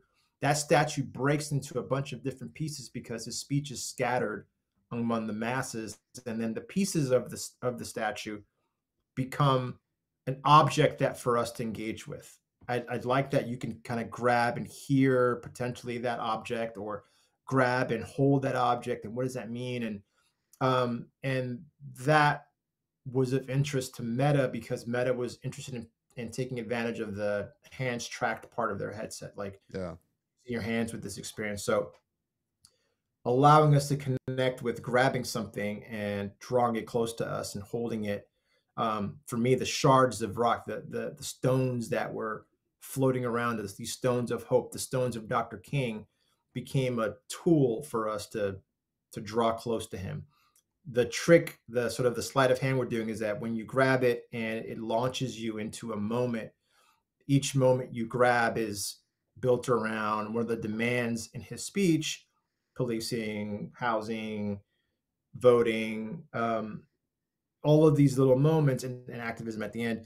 I think all those moments you get drawn into, it's framed by the part of the speech that people really don't remember or notice. and then frames it around something that's happening today, which is really relevant, but then also at the same time allows us to maybe educate an audience on a specific topic. So that's not just like, this is about what it's like to be a Black person. This is what it's like to be a white person. It's more about like, in general, here's structurally what we're talking about, what he's kind of getting at in here. And when you come out of that moment, you've physically moved in the space now. So that was a solve for moving the audience through the experience and getting him closer and closer. So at the beginning of the experience, Dr. King's voice is very distant off from us, and you're at the far end of the mall. Yeah. But as you engage with these stones, and as you move through the experience, you're getting closer and closer to the podium where he is. But also ultimately, it's by you drawing closer to the speech. And then the thing we borrowed, I thought was interesting, is now that we were hands free, can we use our body as a UI mechanism? And the most obvious thing is the power of raising your fist was just, it means a lot. And having the audience do it as a way to navigate the experience was super practical, but also it throws in a lot of like, how do you feel while you're doing this? Yeah. You got to look at your hand. You got to literally look at your hand to move forward. And I think that physical pose puts the audience in a very specific mindset. And I just wanted to keep doing that. I wanted to find ways to go like, okay, well, how do you feel now that I put you in that situation? Yeah. You're hearing this, and how do you feel now? Now that you're seeing this, or you're aware of this, and that became really interesting, is because I go, the audience is here. Let's just see how they can feel in all these moments. It's framed by Dr. King's speech, but the opportunity was to go, how do you feel about it right now? How do you feel about it now? How a character that you're embodying, or you think you're embodying, is like, how do you authentically feel about it? Was the biggest thing for me. And gosh, I love this conversation, by the way. I love when I get asked about this project. It was a labor of love. And I'll stop now, but there's so much more to get into. Well, no, I mean, and I want people to kind of get just the headspace of, like I said, I haven't dove deeply into VR. I love VR.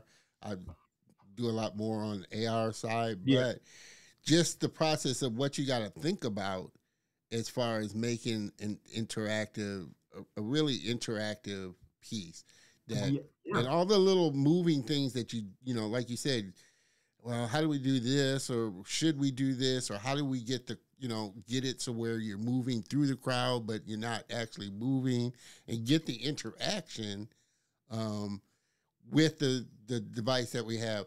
And we talked a little bit about this, before, the show. We were talking more on, Apple ProVision.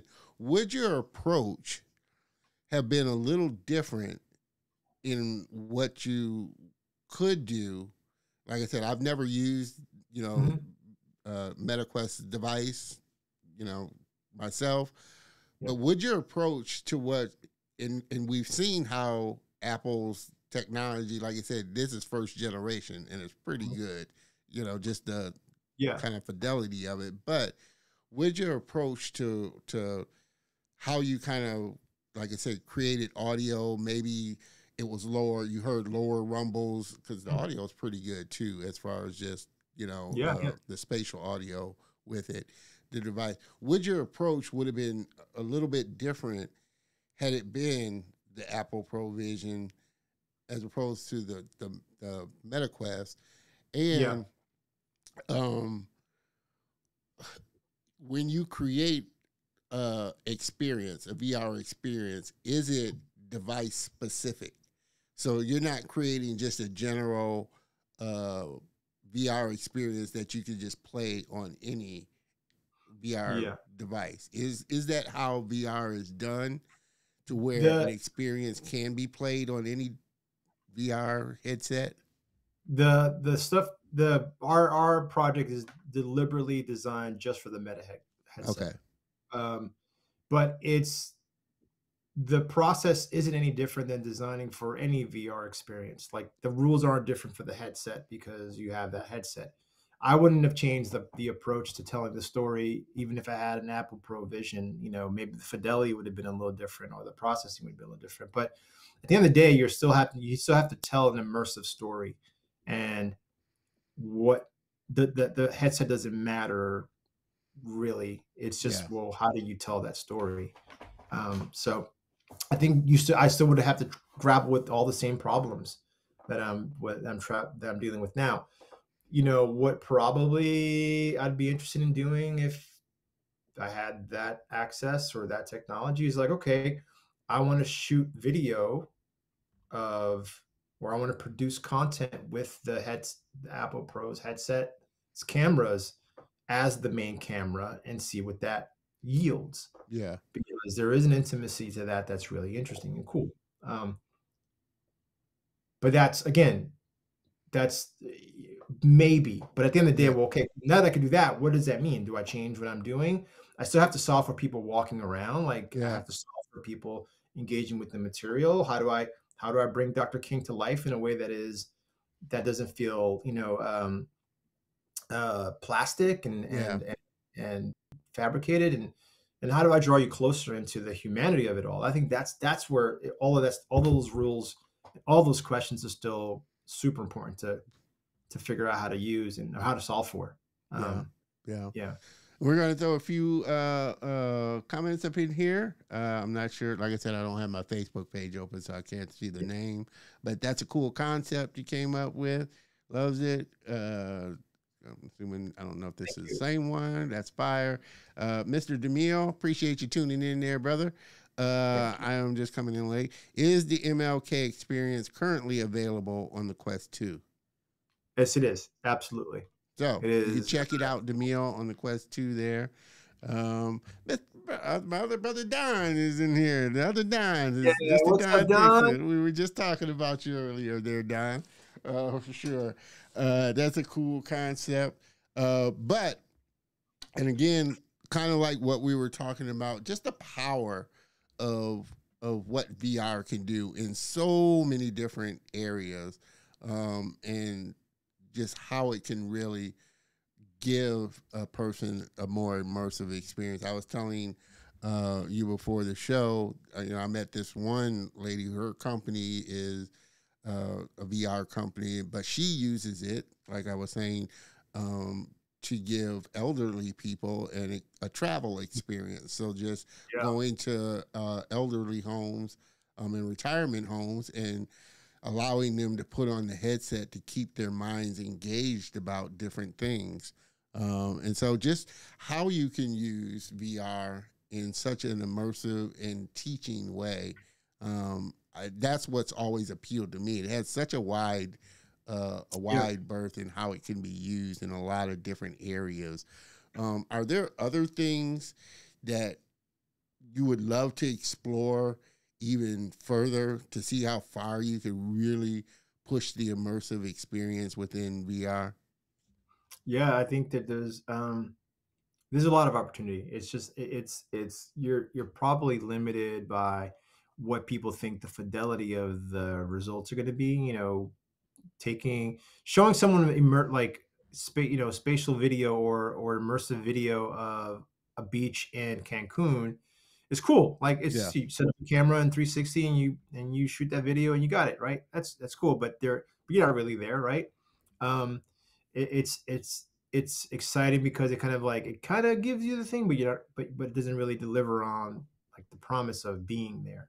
So I think anything we can do to heighten your sense of presence is important in the medium. How do you engage with the world? It's more like building a world for the audience to navigate through, however you decide they're going to navigate through that world, and then letting them play within that world and do what they solve a problem, solve a puzzle, engage with whatever it is you're trying to engage with, and will they make the choice to engage with said thing? I think that's sort of the kind of thing that's interesting to me, and again, it's very different than watching something. Doing something is very different, and people say gamifying an experience. There is maybe potential for gamify, but also the ability to authentically be there is in whatever it is you're crafting is the opportunity. And there's still a lot of room to come up with ways of doing that. I like I said, I'm currently thinking of we're developing a project and one that kind of floats between fully VR and mixed reality, AR, Yeah, yeah, between both those universes. And I think that's exciting. Breaking the frame or coming into a frame and going inside of something. And I like when you travel within something, and we kind of did a little bit of that in the project. Now is the time. You're in a national mall and then grabbing the stone to transport you to another moment. It's like you start here, but you're going inside something. So that transportation, that movement to another space is interesting. Now that you're in the space, what is it? What am I doing here? Like, why am I here? That's a really powerful thing that really works really well in the medium. So, and that's inspired really from another project I did a long time ago called VR. I think it's VR. But basically, in the experience, you need to grab another headset and bring it towards your eyes. so And you like would a see picture another within a world. picture within a Just picture. every time, you would navigate all these different worlds, and you got to like, oh, wait, another headset, and you grab that headset, and then you were now in another place, and it was like a rabbit hole. You just kept going deeper and deeper. It was a brilliant use of Yeah, the medium. It's also moving you in a way that you can't move in any other medium. I can yeah, show you in a movie, but it felt like I was in control of it. So that sort of stuff is really powerful to me. And then like you're saying earlier, like when we get to Ready Player One status, where VR experiences, you can feel I am moving, and I feel the ground under me moving, and I feel when I yeah, pick this device, this thing, I can feel it in my hand. yeah, That changes thing. And there's a lot of stuff that's being developed that'll get us there. There are gloves, and there are the clothing and wearables that allow us to kind of feel stuff that I think will yeah. change things. But that's exciting.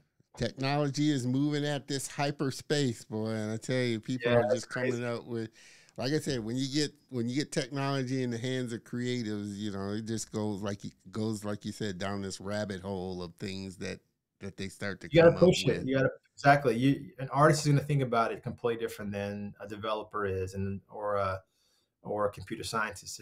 They're just thinking about it from a completely different place, and that's Yeah, awesome. As yeah, all creatives out here, like to be asked to play with a thing and tinker with it and break it and see what it can and can't do, like that's awesome. Like yeah, that's yeah. a that's really cool to I'm be. not sure who said it, but art pushes technology and technology pushes art. It's just this symbiotic relationship between the two.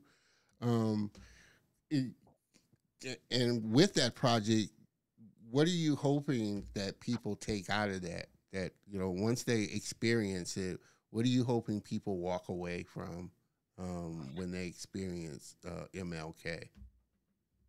Um, I want them to think about the journey we've been on as a country.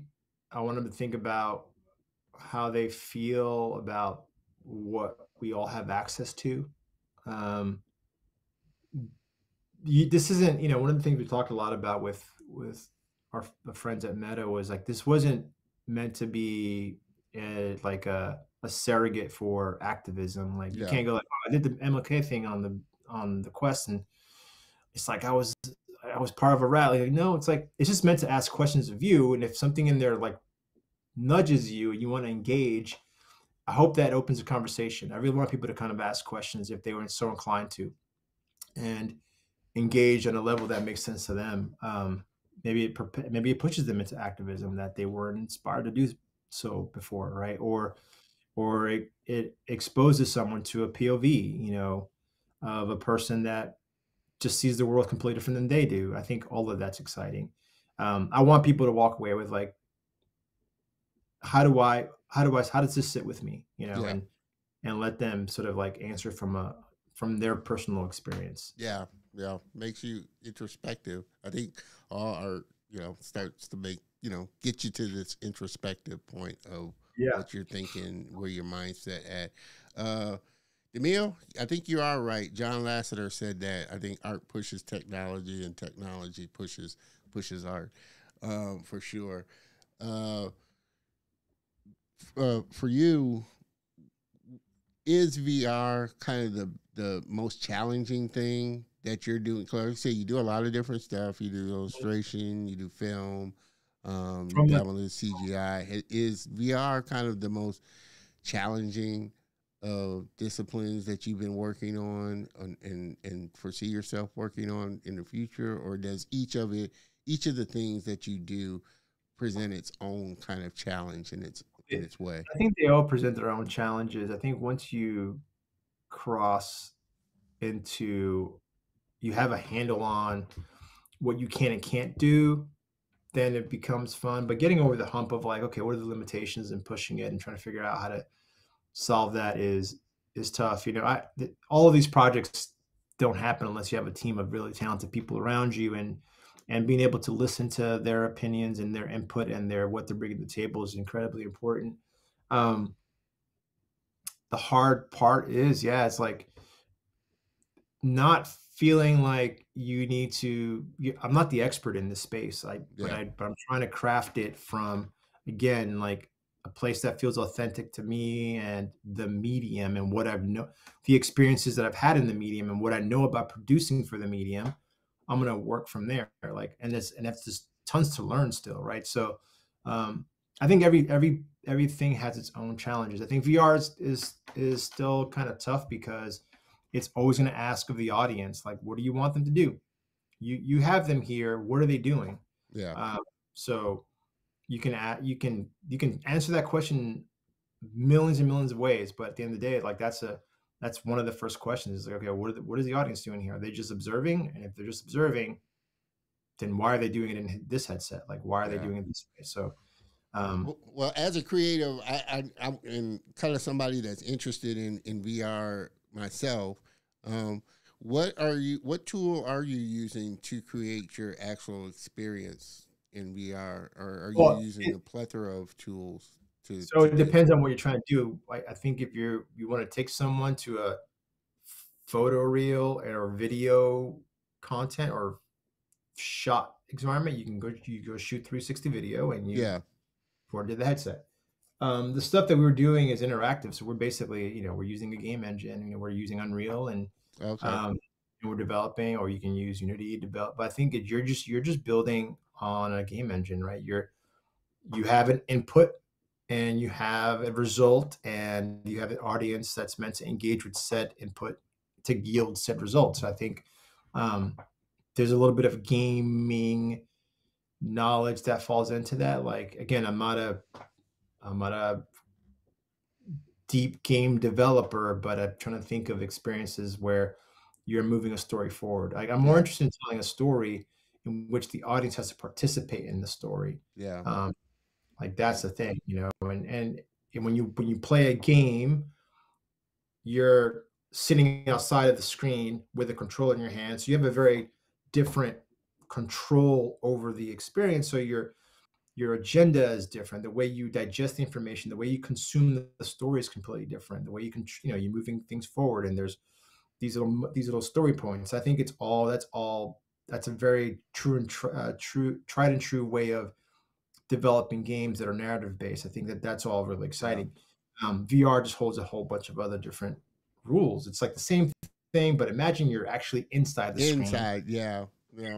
And like, now that you're inside the screen, I can look everywhere. What does that mean? And if I can look everywhere, what am I going to do? Am I going to stay on track with the thing that's required of me? And absolutely, yes, you will. I think that the game developers are brilliant, people, and I think that's what's really exciting. Is like, I think that we got to figure out what makes sense for that thing that's being told.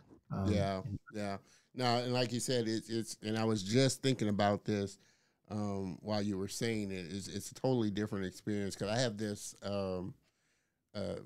tennis game, and I try not to have a lot of games on my phone because they can be very distracting. But I did come across this. I love tennis, and I did find this nice tennis game that I like playing. And I was thinking, as you were saying that, how much different, and I played tennis, so it's a different thing than actually, like you said, playing of a game and, you know, you're interacting with the game to try to hit the ball and stuff, than actually being on a tennis court and, like you said, have all these things around you that you're keeping in mind as well while still trying to interact with the ball.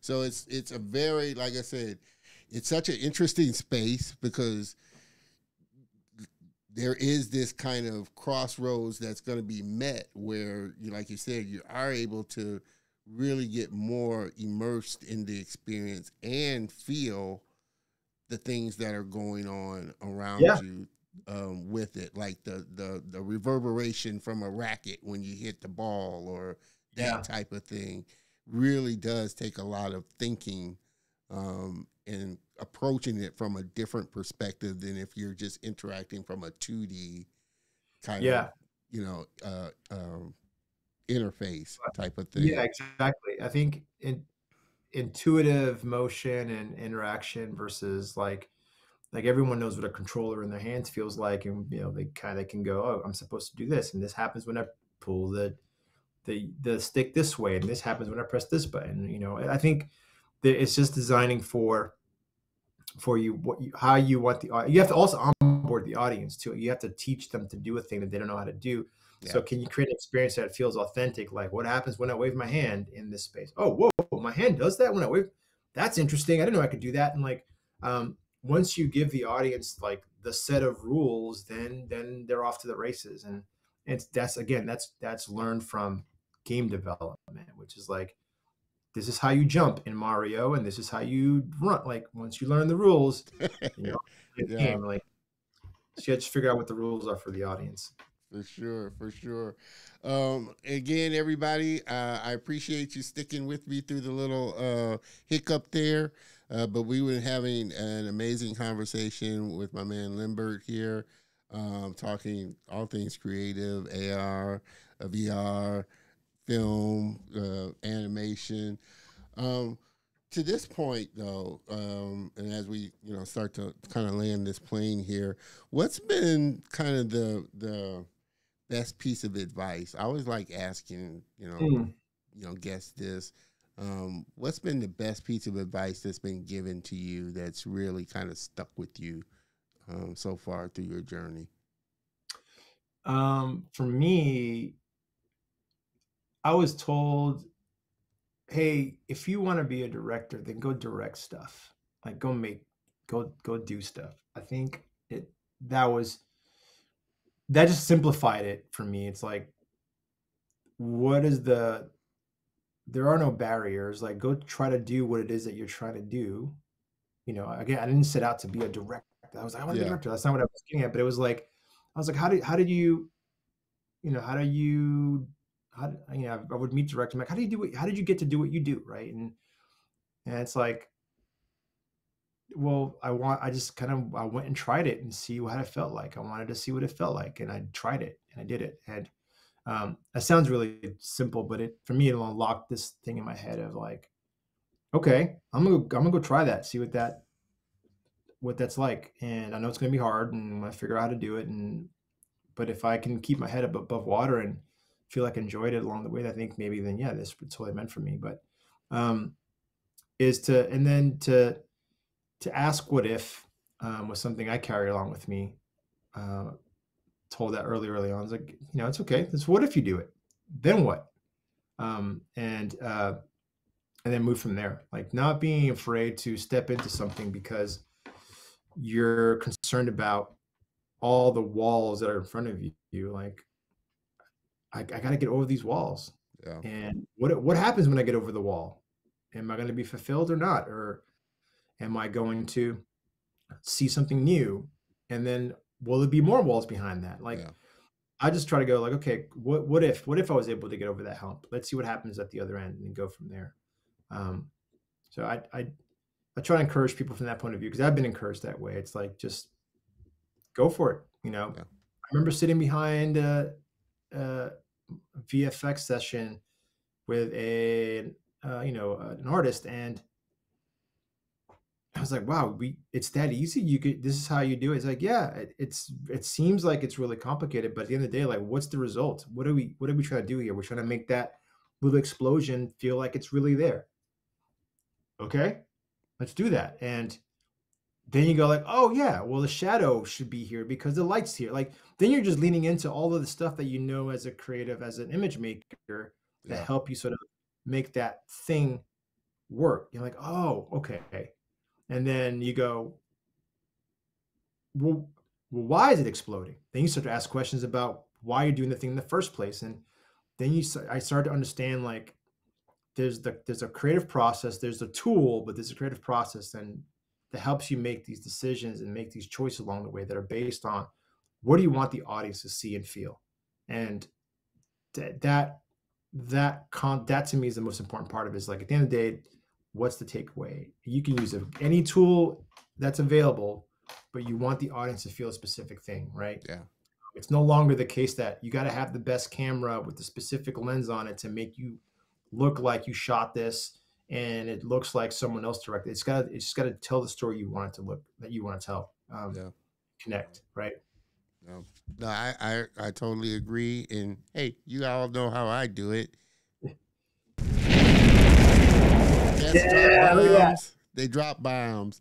And it's and like you said, it's as simplistic as it sounds. It really is that. It's like, I was talking to somebody. Well, I was talking to a screenwriter friend of mine. I was like, man, I'd really love to get better at writing. He said, well, write.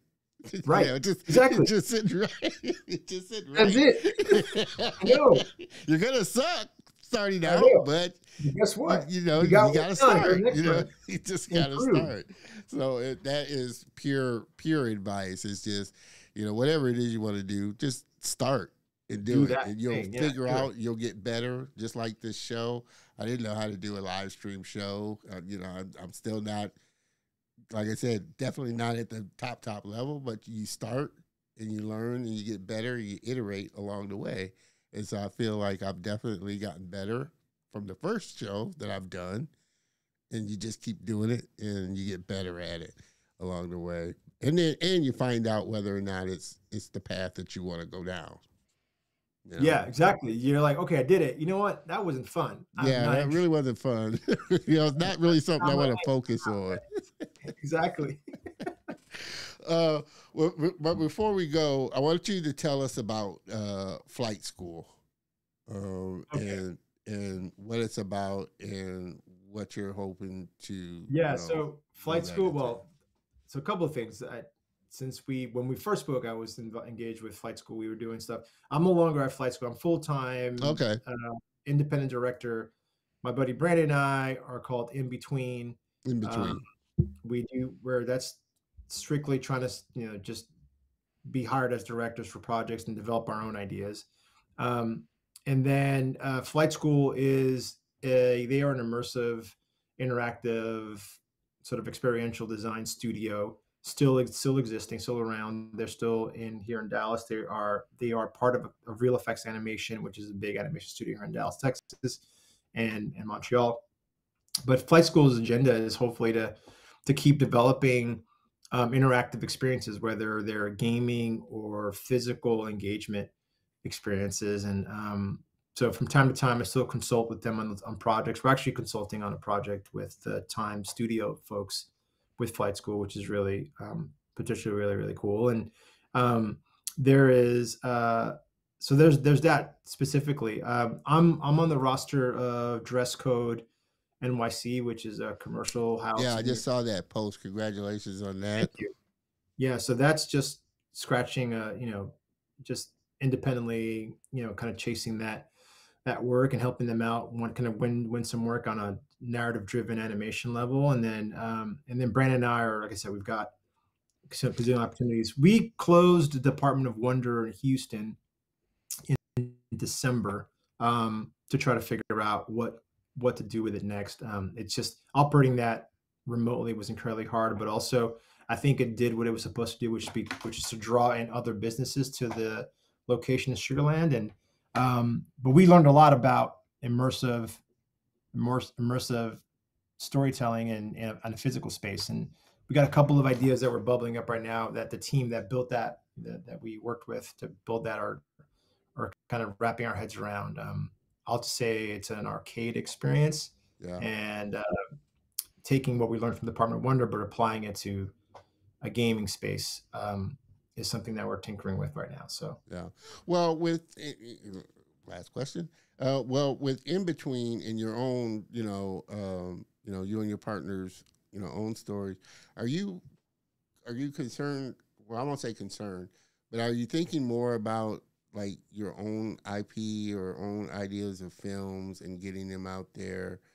Yes. Whether they be live action or whether they be animation or a combination of CGI, but your own IP. Absolutely. Our own IP. That's the plan. That is the hope. We have representation with anonymous content. They help allow us to have conversations with studios and people that are buying content and meeting people. And that's our biggest thing, is trying to get, we have some really interesting ideas that we're excited about, and we're trying to get off the ground. It's hard, guys. I'm sure everyone knows it's incredibly hard to come like, I came up with this movie. Like, no, it's really hard. You got to get in front of you got to get in front of the people. But yeah, no, we're out there plugging away and getting interest, and while we're doing that, we're also helping develop and bring other things to the front. So it's a little bit of both. Like, hire us as directors, but also, while we're here, check this out, the story that we've got, and trying to pitch from that POV. Yeah. Gotcha. So, well, and I keep saying one last question, but your live action, you said you love sci-fi. Are there other genres of, say, like horror or type of things that you would love to dabble in or have thought about? Maybe I think thriller might be the next thing that I'm interested in. Outside of sci-fi. I'm not really a big horror guy. Not that I don't like it. I like horror films. I think they're awesome. I think but I don't know. I don't know if I have the consistency and the headspace to do that for an entire film. Animation, live action is interesting. It's an interesting place to play. And I think about hybrid work. We like stuff like that movie If that's coming out with Ryan. The Free Guy. But there's the mix of live action with CGI is interesting. The mix of live action with 2D is interesting as well. Like, I think mixing all the projects, those techniques are really interesting. And why you would employ them is a big reason. One of the things that gets us excited. Which is why I love, like I said, which is why I love this industry, because, like I said, you can come up with so many just varied ways of telling stories, and just almost like clay, you're pushing and pulling just to see how it comes out and looks. It does. When you get partnered with other creatives, that just expands it exponentially wise. Absolutely. For sure. As we kind of bring this train into the station here, make sure, definitely make sure you get connected with Limbert and his company. We Are In Between. They're on Instagram. You can connect with him and the company on Instagram. Find them on LinkedIn. That's how I got connected with them. But definitely check out the work that they're doing, because they're doing some amazing stuff, especially in the VR immersive space, which is definitely pushing the boundaries of where technology is kind of going. And like I said, again, we kind of talked about this a little before the show. I'm excited, with Apple's Vision Pro coming out, just seeing what's going to be created in that space once it gets really in the hands of creatives that are just going to push and pull it and put things on it to make it such a more immersive experience. So that's why I love this space. I love this technology, even though, as you can tell, I'm an old school guy, but I love technology and just where technology is going and what can be done with technology when it's in the hands of really, truly talented, creative people. And Limbert is definitely one of those, for sure. Thank you. Again, like I said, I want to thank everybody for hanging in with me. With this little hiccup here, I guess I learned a few things. I'm gonna have to switch some buttons around for sure on this. That'll make it a little bit easier because I've had this happen a couple of times. So you live and you learn. That's what live is all about. But I can't thank you enough again, Limbert, for being part of the Color of Motion family. Definitely looking forward to having you back on as new things come out with your company in between, and really the things that you're doing in this space of VR that I really am intrigued about. So I can't thank you enough, brother, for coming on the show and blessing us with your presence. Thank you, sir. Don, this is amazing. And thanks for the opportunity. Thanks for all the shout outs during the conversation. And congratulations. You have a really wonderful show. And I already got like 5 people want to throw your way. I'm like, you got to talk to Don. So it's hey, bring them on. Like I said, this definitely helps me. I cannot do this show without you, the viewers. And I definitely can't do the show without my friends coming on and really making this a great experience. I'm like you, the viewer, sitting here trying to learn things myself, learn more about the industry. So that's why I love doing the show, because, again, it helps to inspire not just the young ones that are there, but it helps to inspire me as well, to keep continuing to do the things that I enjoy doing and I'm passionate about doing. So you keep being creative out there. If you could, Limbert, hang on for a minute in the green room while I close out the show. I would appreciate it. But again, everybody, please help me thank our very special guest and friend, Limbert Fabian, for coming on. Hang on for just a second there, Limbert, while I close this out, buddy.